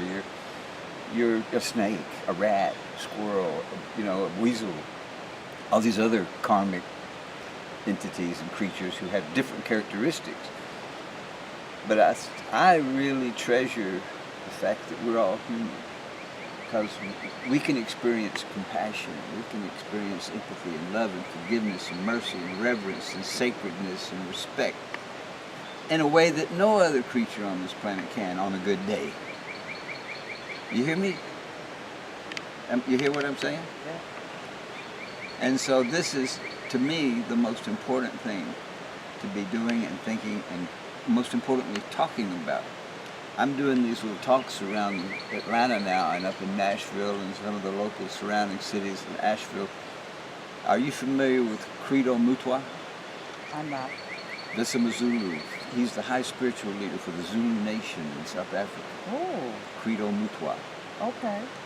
And so I go over there and stay with him. I have a little house in Zimbabwe, in Limpopo Valley. And a little town, a little village actually, 200 people there, is called Pafuri. And so he has gatherings, and they're basically sacred conversations. And he calls them, the Zulu word for it is Indaba. I-N-D-A-B-A, Indaba. We're going to have an Indaba. And so I said, what's that? He said, that's where we all get together and gather together with the intention of the heart and talk about things that really matter. It's called an Indaba. So I'm having those. I go to different health food stores and museums of natural history, and I was just at Emory yesterday, and we talk, and sometimes as many as a couple hundred people show up. Wow. Sometimes it's only 30 or 40 people show up, but that's a lot. That's an awesome conversation, and they're starting to, circles are breaking off, and everybody, I said, this is what we need. If you're standing in a line at a movie, if you're waiting on a table at a restaurant, you need to be talking about this, because the people who are creating it never take a vacation. They never sleep. They're taking this place apart every minute of every day. So we don't have time to, you know what I mean, to relax. We have to keep that conversation alive, because we believe that when it's all said and done, that this whole place is basically energy, frequency, and vibration. Energy, frequency, and vibration. Various degrees. Once it solidifies, it looks like us. But we're basically energy and frequency and vibration, harmony. You know, the words we use to describe our peaceful states all sound like music. You know what I mean? We're harmonizing with the angel choir. You know what I mean? We're not sharp, we're not flat, we're right on key, right? We're singing with the choir. That's why they call it the universe. One song, right? Universe, one song. So we're all part of the music. And so it seems like we think about something, then we talk about it. But as soon as we talk about it, we don't realize this sometimes. We don't take accountability and responsibility for what we just talked about is now going to manifest. Because we've released that energy and that frequency, and it's going to solidify somewhere, sometime, somehow or another. So we create the world around us by the things we talk about. And that comes from the things we think about or feel. Once we manifest them, then it becomes our character. That's who we are now. We've designed the prison we're going to walk into, or not. And then once we do that, that becomes our destiny. So our destiny here as humans is directly connected to what we think about, what we talk about, you know, the deeds we perform. That's who we are. Doesn't matter what we say. They're going to judge us by what we do, right? You can see that happening all over the place right now. They'll be telling you one thing and doing another, right in front of you. You're going to believe me or your lying eyes? You know what I mean? And so that's what I think is important now, is these conversations. And so we call them indabas. And we talk like this. I say what I would like for people to consider as a meaningful journey on this planet. So we have an earth walk. So now we've seen each other again. We remember the dream. Now we're going to walk together for a while, somehow or another. And so if that's true, then basically we're kind of walking each other home, because we're all waiting on a ride. You know what I mean? The ride's going to come take us to the next journey. Just like when we was in our mother's womb, they took us to this journey. We're going to keep on taking journeys. And so I consider that if that's how it is, and that's sure how it seems to be, why not care for each other? Why not make it a sweet, child-friendly journey where the kids are laughing and playing, and everybody's got enough food to eat, everybody's got somewhere to sleep at night, everybody's got somebody to love on, somebody to love on them. You know what I mean? There's plenty for everybody. Our family's never going to get too big. We're never going to give this earth something the Creator can't handle. And so, but we got to be willing to make that choice. That's the difficulty. Our priorities. If we look around and see what some people have, it's how can humans do the things they do to each other? You look at child trafficking, sex trafficking, slavery, injustice, and mean, lying, cheating, stealing, conniving, deceit. It's like a horror movie, and we're forced to watch it. Yeah. You know what I mean? It's like that's what my Aunt Millie used to say. You know, they say if you don't learn from nature, you're doomed to repeat it. Mm-hmm. Well, she said even then, you still got to watch your friends repeat it because they ain't going to settle down. And so it's not an easy walk being here on earth. It's not easy. But once you understand how meaningful it is, you do what Rumi said. Remember Rumi, this old Persian poet? He was sweetie pie. He said, this is all you got to do. Close your eyes, fall in love, and stay there. Don't let anything disrupt you. Don't let anything derail you. Don't let anything distract you. He said, because from then on, every decision you make will be made from love. And it'll be a good one. God, could it be that simple? Just close your eyes, fall in love, and stay there. What a concept. So that I've been using that as a mantra every morning. So I automatically give everybody a huge, generous line of forgiveness credit. If you can imagine, especially when I'm doing them all over Atlanta, like in Decatur and out of Georgia Tech and Brookhaven and various areas of Atlanta, out on the west side and the south side and Fayetteville and everywhere. That there's very eclectic groups of, like the village people. You know what I mean? If there's 50 people there, there's going to be 50 people from 50 walks of life that maybe anywhere else wouldn't have been able to talk to each other. Mm-hmm. You know, they had anything in common or whatever people think or don't think, I don't know. But when we come together, the conversations always, typically, not always, but typically, start off kind of like aberrant. You know, nobody knows quite what to say. Mm-hmm. Why are we here? What are we talking about?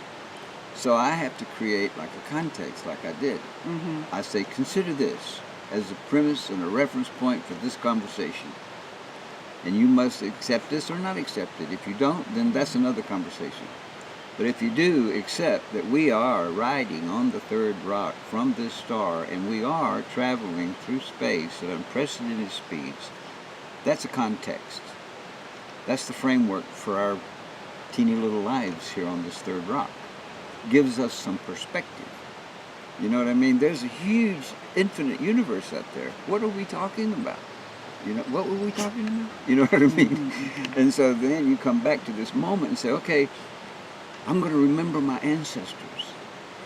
They worked and played and prayed so hard for thousands of years, because in this very moment that we're standing here on this deck right now, the three of us can feel blessed because our lineage somehow survived the Holocaust, the genocide. Our people have been wiped off this earth for so many years. You know, they killed 50 million Native Americans before 1800. That's the biggest genocide ever conducted anybody knows about. But they talk about the Jews, they talk about the Africans with Leopold, you know, they talk about a lot of things, but they don't talk about Andrew Jackson. They don't talk about all these people that killed all our people. And the same thing happens in Africa, same thing happens in South America, same thing's happening in China. Our people made it. Ever how they did it, we don't know, but they fell in love, they had a baby, fell in love, had a baby, fell in love, had a baby. Here we stand as testimony to the success of our particular lineage. I believe that it's all been divinely orchestrated for a purpose, and the reason we are here because we know what needs to be done. We're the ones who were saved for the job, kind of like a digestive enzyme in your body. You know, probiotic. Mother's going to take care of us because we help her. She's not going to we're not going to go out with the infection. She wants to get rid of the infection, but not the probiotics. So I don't know if this is a good analogy, but this is kind of like how I look at it, you know. So I set that up as a context. I said, because let's all agree. Do you feel that's happening? You know, every once in a while I get one of these guys that thinks the Earth is flat, but they're not around all the time. I said, the Earth is not flat. It's your thinking it's flat. So, but we create a context, and it's if this is what you want to talk about, I think we need to talk about this. I think the children need to hear this. And some people agree and they stay and talk, and people don't want to talk, they just leave. And some people leave.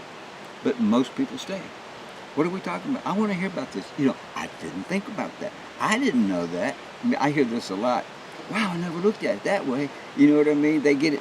See, it's almost like people have a menu of choices. Because you'll hear them say, I had to do this. I had no choice. I hear that a lot. I go, of course you had a choice. You didn't have to do it. Well, I had this, that, and the other obligations. I said, that's all mind-made. You know what I mean? It's like, what really is in your heart? That's what needs to be done. If you start listening to your coyote head, you'll believe anything your head tells you. It's a good story, but it might not always be true.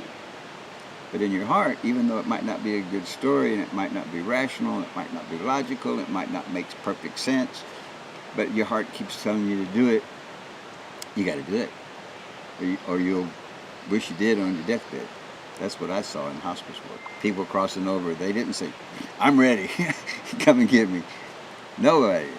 I wish I'd have went to Paris when I had the chance. I didn't tell my kids I loved them enough. I never got together with my brother or my sister, my uncle, my aunt, you know, all these kind of things. And so I'm thinking, if that's really what's in your subconscious or in the bottom of your heart or the back of your, you know what I mean? You need to live it. Don't die with it. You know what I mean? And so I like to bring these up. I think it's critical now. It's like we're dealing with sepsis on a global scale. Mother Earth has an infection right now that's in her blood. It's in the water. It's in the earth. It's in the trees. It's everywhere. Imagine 7.5 billion two-leggeds. Never mind all the four-leggeds that are on antibiotics and steroids and growth hormones and Viagra and antidepressants and chemotherapy. All once we consume it, it has joined the precipitation cycle. All those pharmaceuticals go back into nature. We take in water. We're like water filters. We take in water and then we put it back. We take in water and we put it back. And water remembers everything. So if you're thinking bad thoughts, or taking toxic substances, or doing this, it goes right back into nature. Nature knows. Everybody knows. And so these things are important to say, oh, I didn't know that.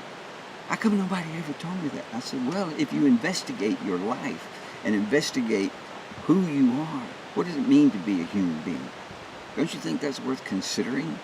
Since you're here anyway and you're a human, you're not an elephant or a hippo, you know, you're a human. And so what does that mean? Well, we've done lots of research over the years and said, well, what it means is you have some magic powers if you use them wisely. You use them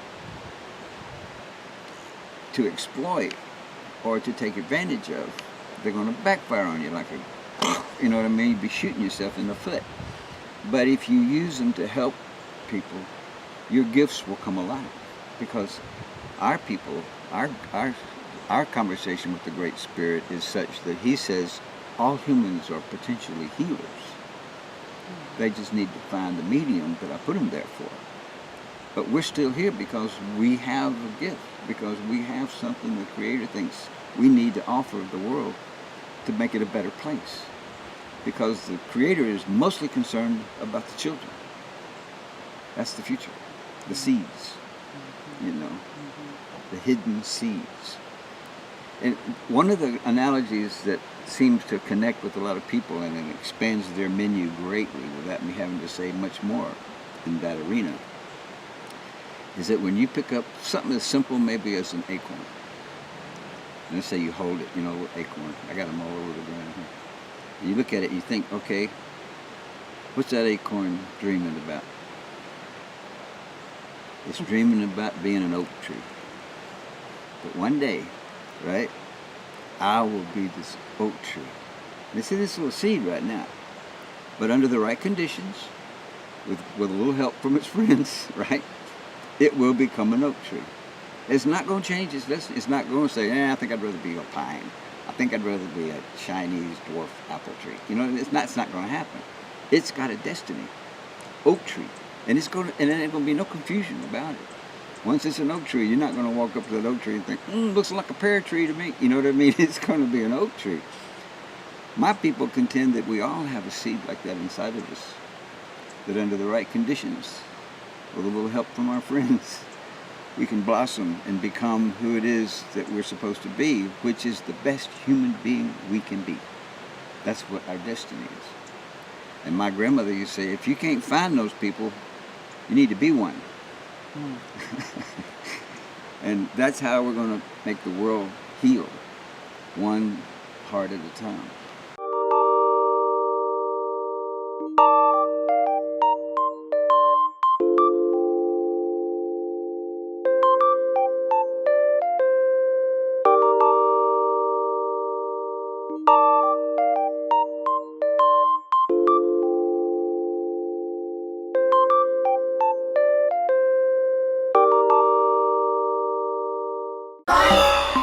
Love and wellness. Life, love and wellness. I am Simone Cox, and I am a licensed marriage and family therapist and a licensed professional counselor. I am the founder of Release Counseling and Consulting Incorporated in Atlanta, Georgia.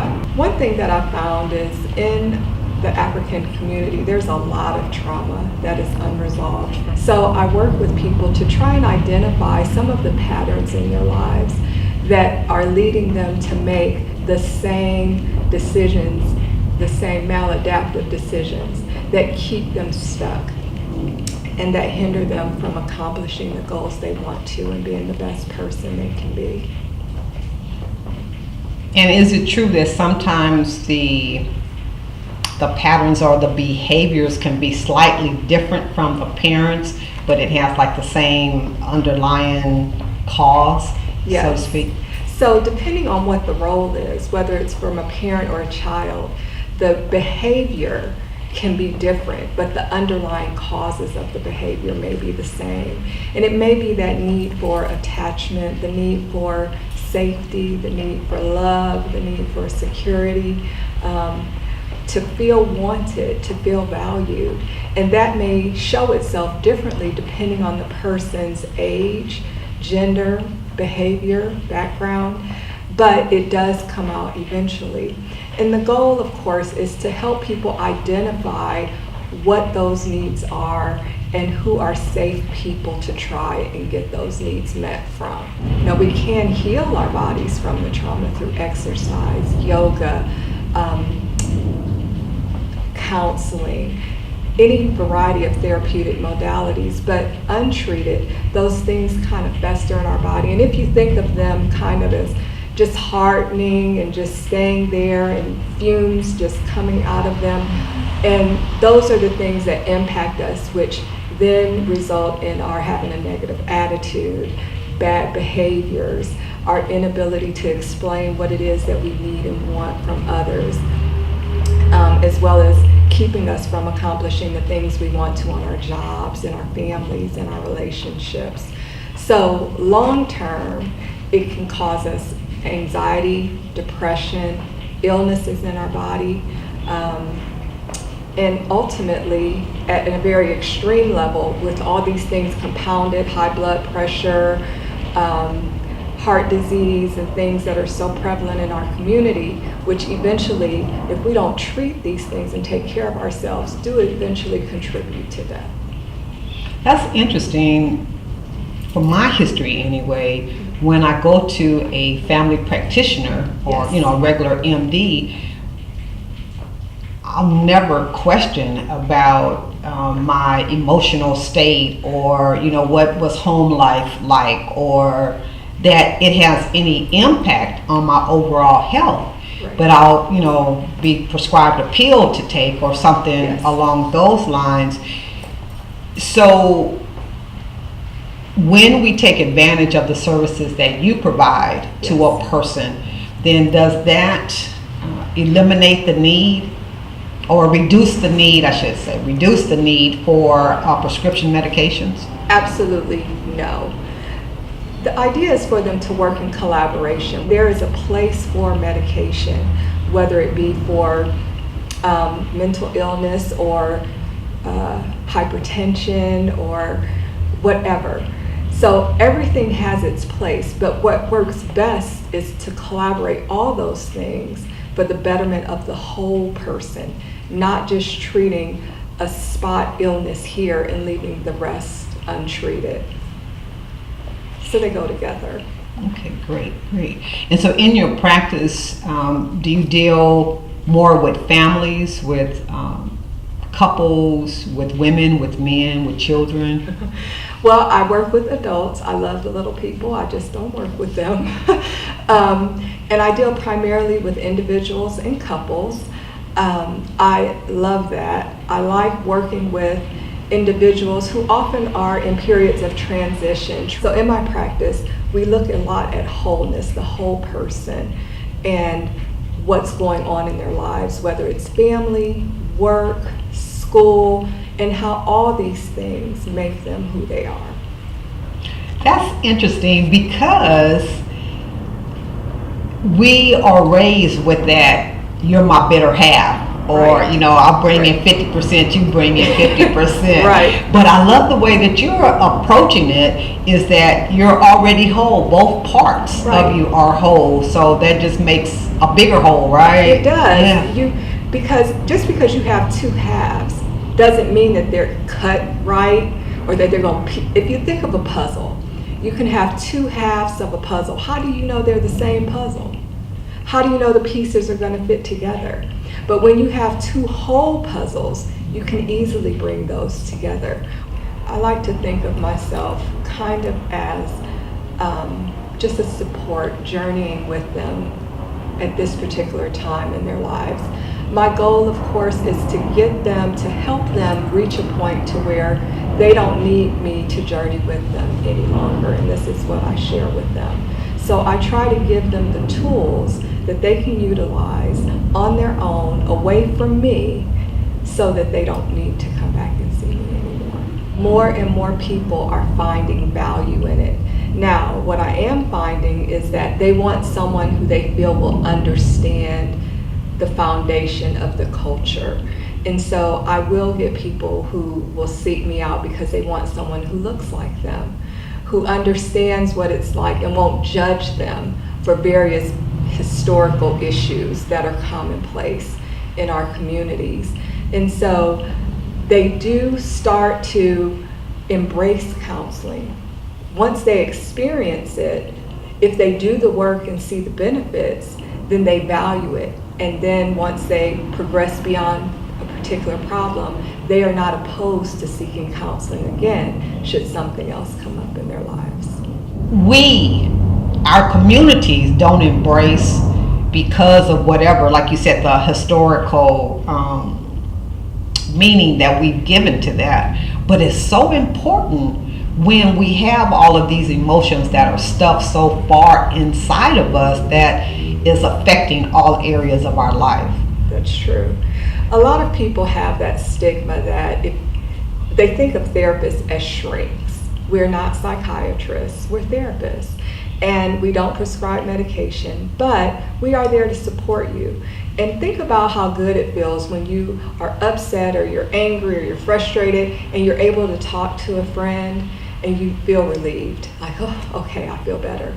That's kind of what it's like, except this person doesn't know you. They're in a more objective place to help you because they don't know you, and they can see things a little bit more clearly to help you in a more effective manner. So we never use the word crazy. That is not a diagnosis. Everybody needs somebody to talk to at one point or another.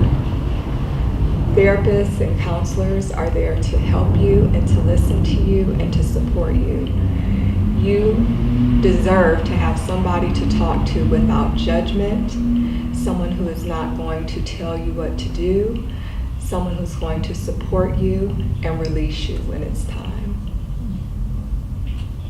And the benefit to the overall health, we spoke a little bit about it in the beginning, but I can see a person where their cells are just like happy that they're not carrying this heavy load anymore, right? It's like taking the bricks off of your shoulders and placing them onto someone else's to carry. I love how you break it down, and it makes me want to come to you for the counseling. Please do. Yeah. I think it's so beneficial because, like you said, we all have issues, and we still carry some of that unresolved issue from generations past that never knew about some type of counseling or therapy. They were more or less taught to keep it to themselves, and you don't share what your problems are with other people. Absolutely. And that was passed down to us. Yes, that was taught to them because when they did share, it was used against them. And so that has permeated through generation and generation and generation to where that's just something in our community. What happens in my house stays in my house, and we don't share that. And that's for fear of repercussion and judgment and any other type of bad thing coming into our house against us. Our ancestors and relatives didn't intend to hurt us, but hurt people inadvertently hurt people.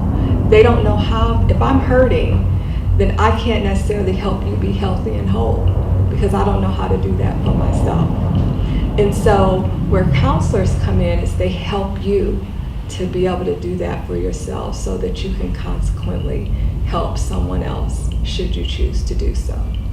Yeah, like you said in the beginning, our relationship is between two whole people, not two halves. That's right. Right. So that's a wonderful way for people to complement one another.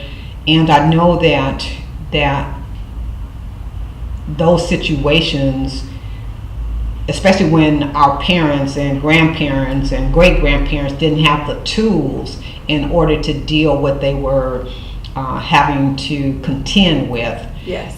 It caused problems, and we did the best that we knew how in order to handle those issues. But it's a new day. It is. And for us to be able to progress, what would be your advice? My advice would be to seek out all of the resources that you have available to you. People are still doing the best they can, but there are so many resources out there that are untapped.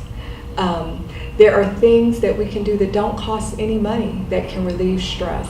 Going for a walk, playing with your kids in the park, taking a bubble bath at night, meditating, having a sleep routine. I would say utilize various tools, do research on all of the resources that are out there available to assist families and to help couples, to help individuals be the best person that you can be. If you go on the internet, there are lots of free resources and things, and you can contact therapists. There are lots of therapists who work on a sliding scale. Some of the community clinics have free therapy. And just try to find out to get the things that you need, the tools that you need to help you to accomplish the best you and get to where you want to be. That's beautiful. That's what we want to do, is to provide the tools to the community.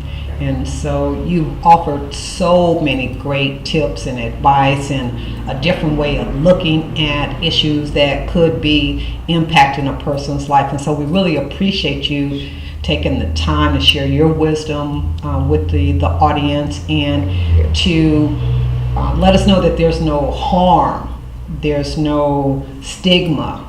Right. There's none of that. When you go for help, it shows your strength. Absolutely, absolutely. We don't hesitate to go to the doctor or go see somebody for anything down here. We'll go, we'll take a pill, we'll do everything. But when we need help up here, people seem to be a little bit afraid and intimidated. But all of this is part of our whole selves, and all of it needs attention. Well, thank you, Mrs. Simone. I really appreciate you sharing with Thank us. you for having me. Yes, thank you. All right.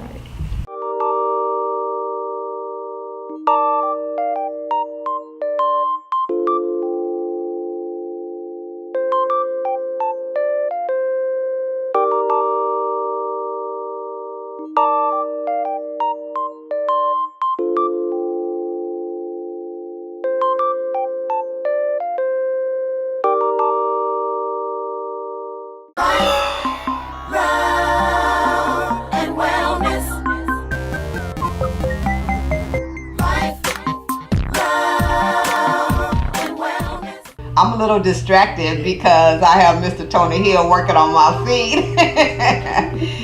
So we have Tony Hill that is giving me a Thai foot massage. With hot stones. With hot stones, no less. So Tony is going to be working lovingly on my feet as he gives us his interview. So Mr. Hill, anytime you're ready, Okay. would you introduce yourself, and from there let it roll. Well, my name is Tony Hill, and I'm a massage therapist. Do Thai massage and Swedish deep tissue massage, and more so Thai massage during the last couple of years or something. I just kind of got drawn to. I'm a yoga instructor. I teach yoga, different types, hot yoga, deep tissue, yin type of yoga. So that's pretty much. And I've been a massage therapist since '94. Almost 20 plus years. Right. And you're a veteran? I'm a veteran. Yep. Military. I was going to massage school when I was working for the government in DC. So I was kind of doing, working for the government in a stressful job, and the massage just kind of helped me to balance out to, stay focused, because it was a very stressful type, work. So, and I always said to myself, one day I want to be able to just do massage and yoga and enjoy life, and that's what I'm doing. Okay. Because I retired from the federal government, so that kind of helps with paying the budget and the bills and things like that. So. And that was from the stress that you were working under? Okay. Yeah. I knew I wanted to go back to school to do something, but I knew I didn't want to sit at a desk and shuffle paper the way I was. And one day I went to a friend of mine who's a massage therapist. He did a demonstration. I didn't know him at the time. And I went to the demonstration. I was like, that's what I want to do. Because I know in my background in terms of sports and athletics and things like that would be right down my line. So I applied to the school like the next week and got accepted. But I didn't realize it was more challenging than I thought it was going to be. There's a lot more to it than just giving massages. It's learning to deal with people's energy, then learning that some people don't like to be touched. There's a lot of stuff that come up when you touch people. So. But a person would come for a massage and don't want to be touched? Well, not be touched, but they would feel not being able to relax, to let go, to completely, let go. So, yeah. And so I moved to Charlotte in 2006, and it was either again Charlotte or Atlanta, and I moved here, and it was a big change, social life of living in DC. My church family and stuff like that, people I had known. But it was the first couple of years I didn't like it, but now I really love it. I was back in DC last weekend, and the pace and all that. I was like so glad I don't have to deal with that anymore. I can come home to Charlotte and drive up in my driveway and have that peace of mind. So I've been here for 12 years now. But this is where I really kind of started my yoga training and teaching yoga, because I've always been practicing yoga, just never taught. Oh, really? Okay. Right, I've been practicing for about 20 years.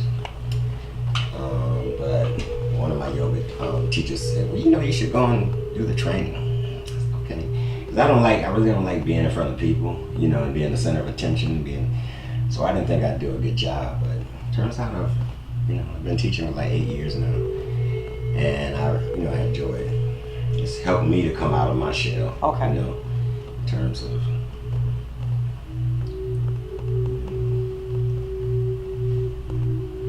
Yeah, So you combine yoga, massage therapy, and you're teaching both of them. I'm teaching yoga. Yoga, okay. Okay. I've done some Thai yoga body work workshops where I teach people how to give each other Thai massages. Okay. So I've taught that, but I'm not teaching the Thai massage or the massage right now. I did teach massage therapy back in when I lived in DC. So what are the benefits? Wow. So many benefits. The skin, our respiratory systems, our circulatory systems, all the systems in our body are affected by massage. Our breathing, our urinary, like for example, our digestive system and our urinary systems come into effect and become active when we're relaxed, right? We go through our day stressed and all that shuts down, and that's why we get ulcers and things like that. So when you get a massage and you relax, your digestive system start to function the way it should, normally. So you hear people, have, stomach gurgling and things like that. But that's just a part of the relaxation process. Wow.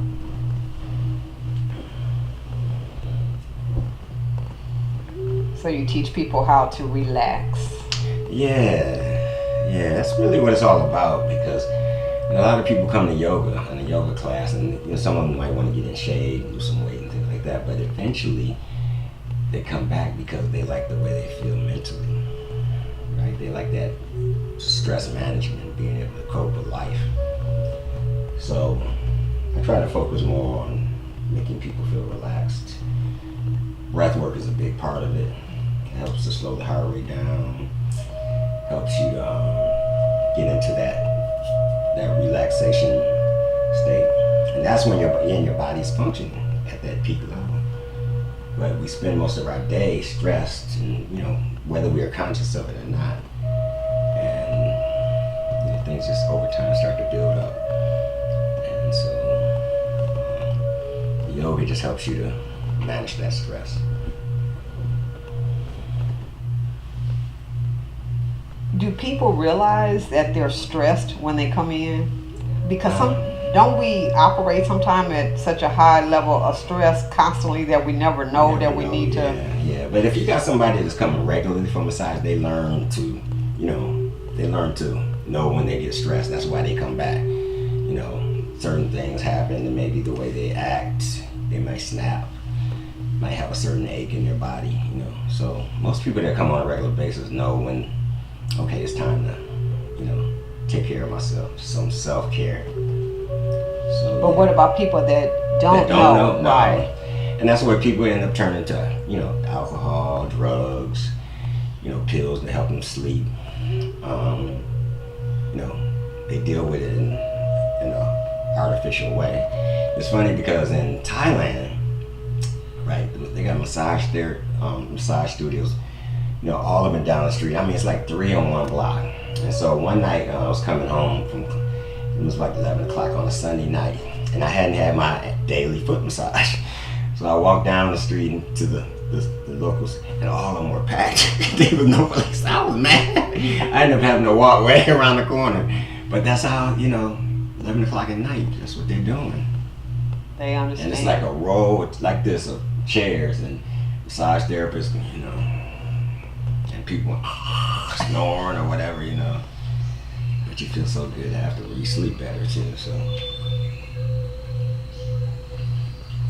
So sleep is when the healing comes. Yeah. What are some of the other benefits of being relaxed? Well, like I said, the heart rate slows down, so therefore lowers your blood pressure. push you in that relaxation. So lower the blood pressure. Yeah, I think your immune system gets stronger too because it kicks in. You know, circulation of energy flows through your body better when you're relaxed, as opposed to contracted. Then you're blocking the energy from flowing. Wow, there's so many things, mentally, spiritually, that you get from massage. And most people, it starts out physical, but again, once you get into it, you come back and you realize it's more about learning to manage your stress. And we all have it, you know. Everybody has something going on in their life that you don't know about. So, you know, I think this is just a good way for people to manage that. But yoga is a way of life, you know, it's a lifestyle. It's not something you just do, it's something you incorporate into your everyday. You know, so that's the beauty of it. It's something mind, body, and spirit.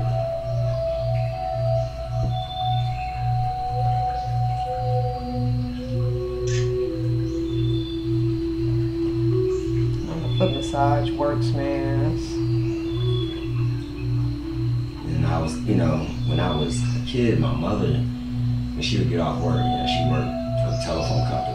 And back then she was one of them operators, you know, like the board and all that. And when she'd get home, like 3 or 4 in the afternoon, she said, go get some rubbing alcohol. And she'd lay on the sofa and she said, massage my ankles and feet.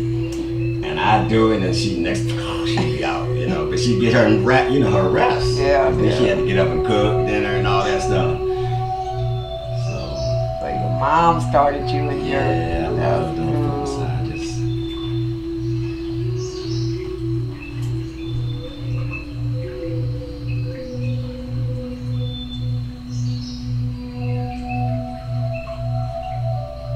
Just like with our hands, all of our body organs are associated in our feet as well, Yes. right? Yeah, that's reflexology. And then this we do some pressure points in certain areas. I'll talk about them when I get to them. Areas of the body.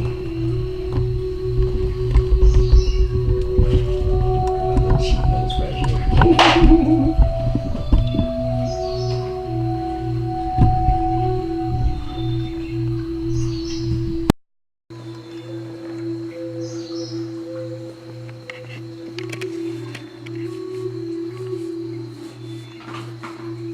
Yeah, the feet are it's interesting because you have, I think it's 26 bones and 50 something ligaments in your feet, in one foot. So a lot of nerve endings. So take care of our feet.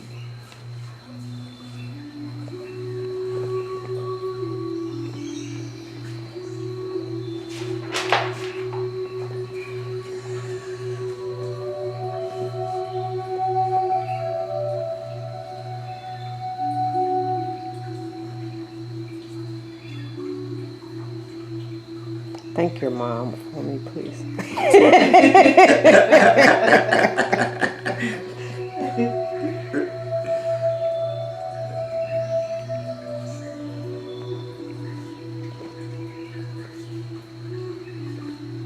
So your real love is just helping people to learn how to relax. Yeah. Well, man, you know, I guess I'll say I want people to feel, I can help people feel the way I feel. You know, not so much relax, but enjoy. You know, I think that's one of the main goals of yoga is to come to a place of samadhi, and that's peace and joy beyond all, you know, whatever's going on in your life. You know, you may have just lost your spouse or, you know, your child or something like that, but you still being able to have joy and peace in your life. And I think that's when you're like in the vortex, you know.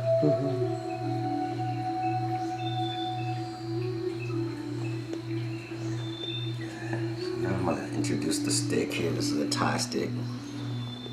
A lot of them.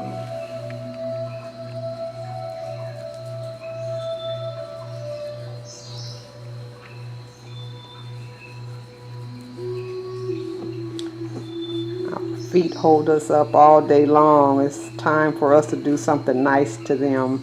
That's right. This right here is nice. massages too. So get out there.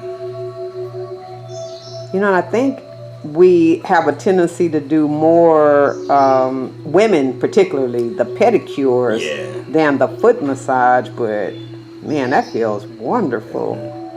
Why not get both? You know, get a foot massage and a pedicure. Right, right. Now here's where we get into you were talking about the certain points on the body. So this would be the head.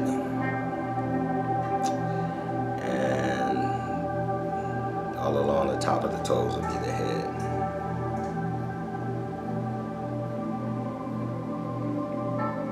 Alright, and then coming down here, this would be the eyes and the ears.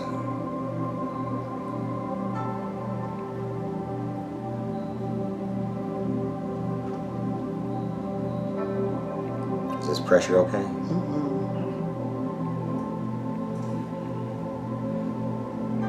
Coming down to the shoulder. This is the diaphragm.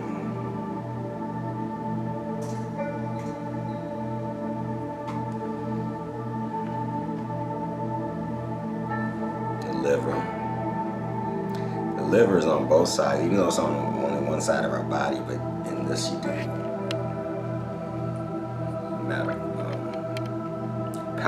palpate both sides.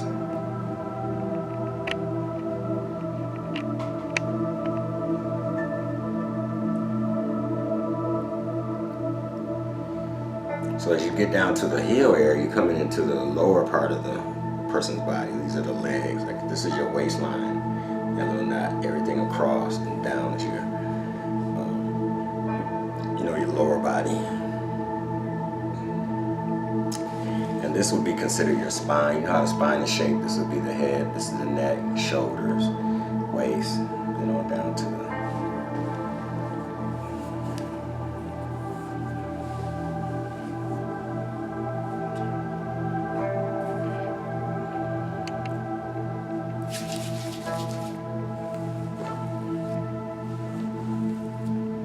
not a lot of people of color. So what would be your message to people of color? Well, I would say,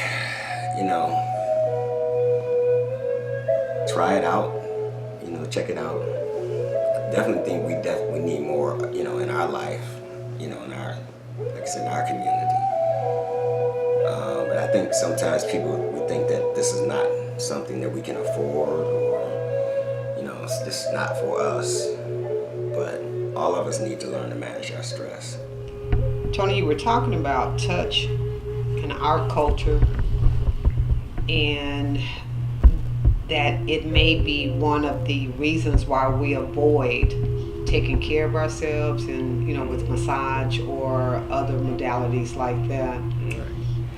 Yeah, when I first started massage school back in '92, I went in thinking, all I gotta do is do massage and all that stuff. But I learned that there's a lot more to it, and I learned that in our culture, touch is something that it's touch is conditional touch. In other words, your, sex, or if it's violent, but we don't do any unconditional touch or any type of holding or anything like that. I remember my parents, my mother and father, I never saw them like sit down and hold hands, watch TV and things like that. I mean, they were, a husband and wife, but they still didn't touch each other. So I grew up in a family where I didn't experience that. And I think that's one of the things that drew me into doing massage. But yeah, so we don't do a lot of unconditional touch. It's all based on what, you have to give something up for it. And so therefore we haven't learned to receive it, right? And I think that's why a lot of people, and it's documented and proven that infants, when they, after they're born, when they stay close to the mother and they get massaged, they end up having better personalities as they get older and not as stressed. So I just think that and then we live in one of the most violent cultures in the world. We got more people incarcerated, and a lot of people just never learn to have that unconditional touch. It's always expected. It's either sexual or it's violent, or it's not, anything feel comfortable with, because we feel like, and I think it's the hardest part is receiving, being able to receive that touch without expecting something. You got to give something up for it, so. Because of the abuse. Yeah, and so it's a cultural thing. You go to most other countries, you see people walking down the street holding hands and, touching each other, and it's not anything sexual, it's just that they, they're friends and they want to show their love for each other, their friendship through touch. So unfortunately, I remember when I was in massage school, I was living in DC, and I lived in a pretty rough area, drugs and all that, and this massage school was up in Northwest DC, a predominantly white neighborhood, very upper class. And I remember after coming from work, going to massage school, and being around in that environment where people were just touching and open and happy and peaceful. And then I come home to my neighborhood and you hear a mother cussing her 5-year-old child out, "Get your ass in the house," that kind of stuff. I'm like, just imagine what that child is, having to experience this, this violent, and how damaging that is for them as they get older. So, yeah, it's unfortunate that's, our culture, we don't do a lot of that kind of touch, except for we're a baby, rocking the baby, cradling and holding and touching because you really care, but you're not expecting anything from that baby, but you're giving, you know what I'm saying? So giving without expecting to get something back. So what would be your message? I would say it has to be a cultural change, I guess, but people need to, getting massage and learning to overcome those barriers and overcome that fear of not being touched. Try to work it out that way. Taking care of yourself, honoring yourself, pampering yourself, because you deserve it. You deserve, you shouldn't have to want to get a massage because it's your birthday or whatever, It should be something you use to prevent you from getting sick or a major health problem down the road. So I think it's changing. The West is changing slowly. The East has already been there thousands of years ago. West is changing slowly, but it's still got a long ways to go. Okay. Well, thank you so much, Mr. Hill, for You're this welcome. interview and for Your the foot massage. foot massage. Yes, sir. Well, thank you for allowing me to give you a foot God. massage. Thanks. You're welcome.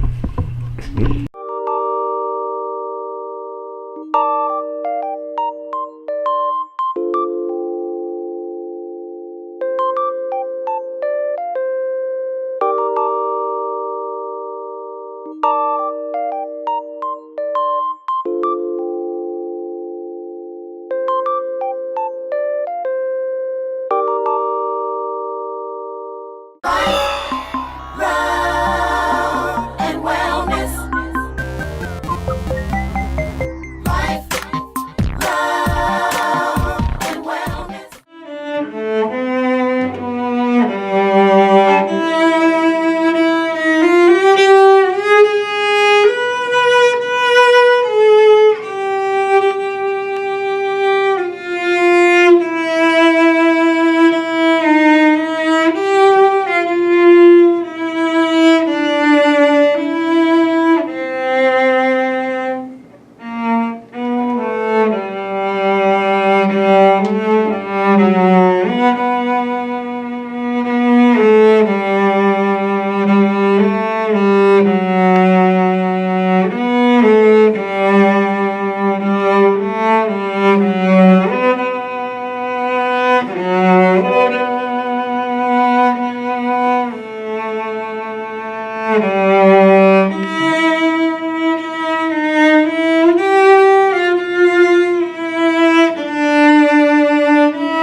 So today I have the honor and the pleasure of meeting and interviewing Khalil Payne, who is a acclaimed cellist. And he is performing with various organizations throughout metropolitan Atlanta and Cobb County and different areas. He has a bittersweet story that he's going to share with us as well. So welcome, Khalil. Would you introduce yourself in the manner that you would like to the worldwide audience? Yes, ma'am. My name is Khalil Payne. I am 14 years old. I also go to Tapp Middle School. I'm about to graduate and go into 9th grade, and I'm going to McEachern High School for my high school years. Now, I want to, like as she said, I want to be a cellist when I grow up. I'm going to keep pursuing in this career. And this is my 3rd year playing the cello. Next year will be my 4th year. And that's pretty much it right now. And I do have business cards as well, so I'm rising up to the top. Very well-mannered young man. So, Khalil, tell me a little bit about your personal life. About my personal life, I would say that when I was younger, like around elementary school age, around 1st to 2nd grade, I was I was like very playful and stuff like that until something happened where my biological mother was found deceased. She was murdered by my biological father, Jonathan, and that was really heartbreaking. I'm not saying that he did like a lot of good things in the past, but I'm saying that my biological father killed my own mother, and that's like a really heartbreaking thing to have in your life. I tried my best to get over it, and eventually I did. But it was a really hard thing to get over, because like every day you think about it, because I wasn't able to see my biological mother for my 10th birthday, so it was kind of tough there. So it's still pretty new with you too. Kind of new. It happened 5 years ago. Yeah. So what skills or what have you used to be able to get over that loss of not being able to see your mom every day? My mom had took me to a counselor. Her name is Dr. Mildred first, and then it started getting a little expensive, and it also was kind of far away. So I went to another counselor, which her name is Miss O'Shawn, and she helped me a lot. She helped me so much, and so did the previous counselor. They helped me do things like, they had me do activities and helped me find what I would express myself most in. And when I was in 5th grade, they were doing instrument tryouts, so I decided to play the cello, and I'll tell you why a little bit later. But I chose the cello, and through music and through, I would say, writing, like writing poems and stuff, I express myself a lot, especially in music, because like you can really feel the emotions in almost like every note. Like say if you're playing Mozart or Bach, then you can like tell about the emotions, like which emotion that they had, or like what was going on at the time. So yeah. So you're like at a point where you're parentless, as far as like your biological parents, because your dad is not around anymore, right?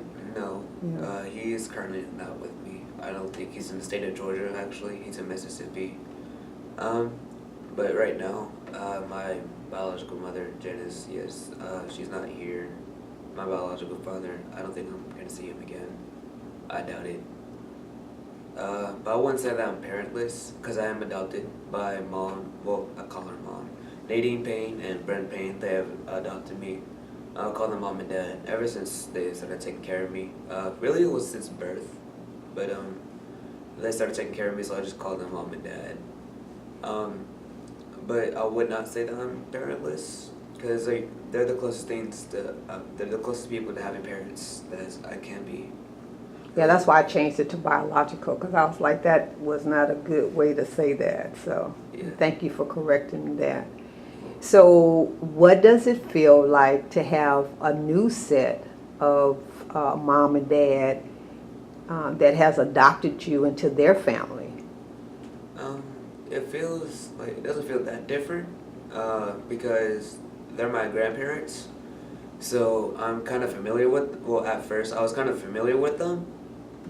So I had like nothing to fear about or anything because I know that they're gonna treat me right and everything. And they've always helped me with everything. Like they've helped me physically, they've helped me mentally, and they helped me emotionally, especially when I was around 9 to 10 years old, because a lot of deaths have been happening, and stuff is starting to get crazy. Like as I say in the world, it's starting to get really crazy. So, but they've really helped me a lot, and it wasn't like that much different because I'm already familiar with them. So. Okay. Well, that's good. I just actually saw a special on TV the other day that talked about grandparents taking care of their children because they weren't able to raise, the parents, the actual parents weren't able to raise the children. So it's, it's not uncommon these days because of what's going on. Like you say, the world is crazy. Right. Yeah. So how has it affected like your school or anything like that? Were you able to like deal with that sadness and then move on, or you still? At school, I would say like third grade.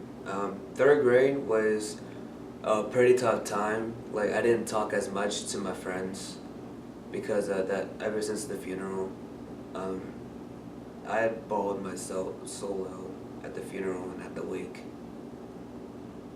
It's kind of like really sad as I'm thinking about it now, because like I literally remember almost everything. Mm-hmm. The worst part at the funeral was that Jonathan was there, along with his friends who helped kill Janice. And Jonathan was lying to me, saying that she died of a cold, and he wanted me to remember him by having some of his sunglasses, and I really don't know what they are. But anyway, it has kind of affected me in third grade. In fourth grade, I was starting to like get over it, but I wasn't as social. Fifth grade, I was extremely social. Like literally almost every single person in the fifth grade I talked to like 24/7.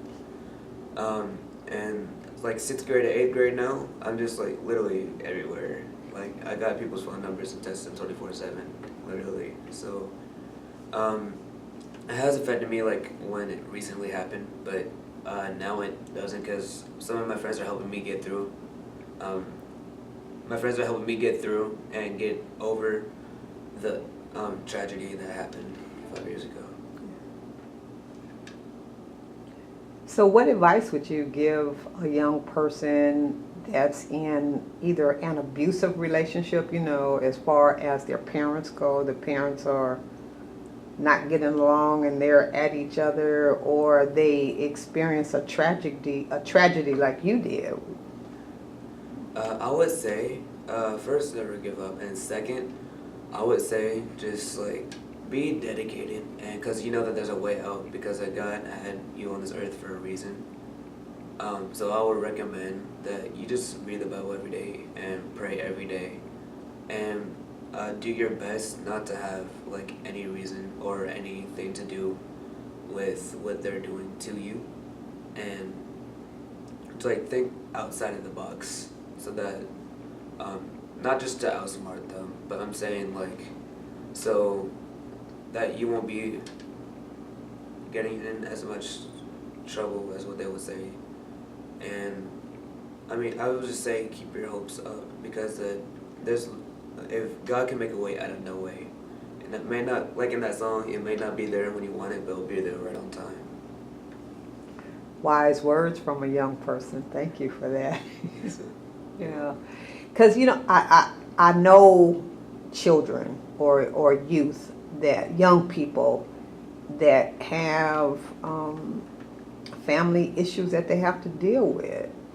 So they don't know who to turn to or what to say or like how to act and how to get through it. So I thank your advice. And even for the parents that's looking at this this webinar, they may put a check on what they do in front of their children. Yes, ma'am. So it's important. It's an important message that you have to share. So tell me, you're going to tell me about why you chose the cello. Yes, ma'am. So in 6th grade, I was trying out the violin, and no, it was kind of small. It's like a lot of work, because I don't want to have to hold it up, and then my fingers have to be like so close together. And so I was like, no, viola. It was a little bit better. It was bigger. My fingers weren't as like close together, but I still had to hold it up, and I didn't like that. So I wanted to do the cello. I wanted to see how the cello was like. I saw how big it was, and I got a little bit nervous. It was not a full size. It wasn't like as big as this one, but so I tried it, and then I had no idea what I was doing, but I felt like some kind of connection with it. So that's like a good sign. And also I didn't have to like do that much work, and then it's like around, like I don't have to stretch out my hands a lot. I don't have to keep it too close. So that was good. That's if I wanted to try the bass, and after I saw how big that was, I was like so scared. So I didn't want to do that. So I mean, it was bigger than I was, and it's still bigger than me. So yeah, but I actually do play a little bit of the bass now. Like I've learned a few notes and a few songs on there. So I'm starting to learn different instruments, but this is the best instrument in my opinion. So what other instruments are you learning to play? I'm thinking about learning how to play the viola, the bass. Eric taught me a few songs. Well, my friend Eric, he taught me a few songs on the bass. He also taught me how to play different strings and different fingerings and stuff like that, also on the bass. So I would say like around when I get to college, I would learn how to play the bass almost on full level. And viola, I'm not so sure about that yet. Like I might learn it, I might not. It's like the same notes, but just different fingerings. What about the guitar, something like that? Are you more like an orchestra type of? I like orchestra, more orchestra. Cool. So, if there was like one phrase that would help young people out that are going through difficulty, what would you tell them? Good question. That's gonna take a while. Okay. For me to think. Okay. Well, you can come back to an answer to that one. Okay. Yeah. Because we all need that help. And I noticed, like in the beginning, you just got into your cello, and that was so beautiful. And so, tell me a little bit more about the emotions you were talking about. About the music. Yes. Yeah. So you could tell, like what emotions the composer had. Now, for being a composer, now you don't usually think that people would know how you feel or like what situations that you have been in. Like say if Nimrod by Elgar, that's a very beautiful piece. His friend had passed away, so he wrote that piece for his funeral. And it was a really beautiful piece. I played it in Geiso, Georgia Youth Symphony Orchestra, best program by the way. Speak up. Best program, by the way. We played it so beautifully at the concert that we made our conductor cry. So, but it was really beautiful. Extremely slow, but very beautiful. So what's the name of the group again? Georgia Youth Symphony Orchestra. I'm in Philharmonia, which is the second top orchestra. I also got first chair. That was the first time of me ever auditioning for Geisel.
That was awesome. That was a prelude of the first cello suite that I was talking about, the jump roping thing and showing on the part. You really love your music too, don't you? Yes. Yeah, good, good. Well, is there anything else you want to share with us? Words of wisdom, words of encouragement, support? You want to play us another song? I did learn, it was like one page of it, but I did learn, well, like a little bit of a concerto, Seson Cello Concerto. I want to say a little bit about it. So this is the first page of the first movement of the Seson Cello Concerto. Seson is a French composer, and he's, to me, he is very talented. He composed his first piece when he was 3 years old. So that's a really good person. That's a really good composer. But anyway, this is his cello concerto, and the one in A minor. And this is kind of like the one where it's almost, I wouldn't say happy, but like a regular day, but like a kind of rainy day, but not sad. But it's extremely fast, and it's kind of crazy at some points. But I really enjoy playing this one because like you can go fully crazy on this one.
Beautiful, beautiful. Yeah, that was cool. Thank you so much, Khalil Payne. Thank you. Thank you for And having me. so,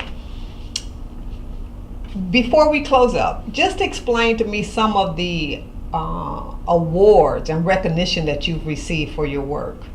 In 7th grade, I've composed my own piece. It's called Thrive From Murder.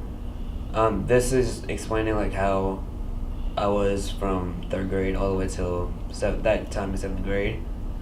And I've received first place award in Reflections, PTSA, Reflection of Cal County. I have learned 3/4 of a prelude in 1 week, 1/4, 3/4 of a page of a concerto in less than 1 week. I have made it into GAISO, first year, first chair cellist, and this is out of the state of Georgia. I've made it to the second round of All-State, made it into unorchestra both years of 7th and 8th grade. I've made it into 9th chair of the top orchestra last year, and this year I've made 2nd chair in the top orchestra. I've also received some awards from the orchestra at my school. I have also did 2 solos in GAISO, and I did 2 solos at school, one last year, one this year. I've performed at numerous events as well, So it doesn't like matter where it is as long as it's not like super far. But I've performed at like country clubs. I've performed at I will hopefully perform at a wedding, but I did perform at sometimes at schools, at parties, and different events. I even played at a banquet before, I believe. So that was pretty awesome. You're pretty awesome. Thank you. Thank you. I appreciate you so much. Yes, ma'am. Thank you.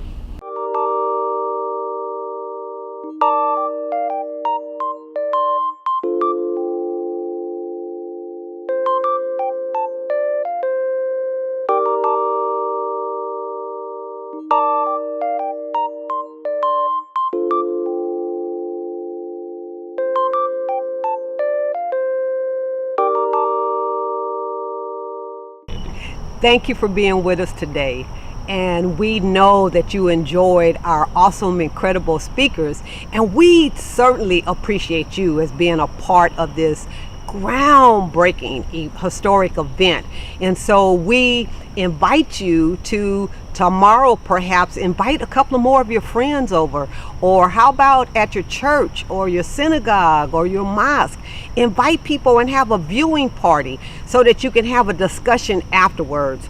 And so we look forward to being with you tomorrow with another group, anywhere from 5 to 7 incredible individuals that's going to share of their expertise, their love, their passion, because you know our speakers cover a wide variety of subjects, and it's things that you can immediately put into effect in your life. So thank you for being with us. We'll see you tomorrow.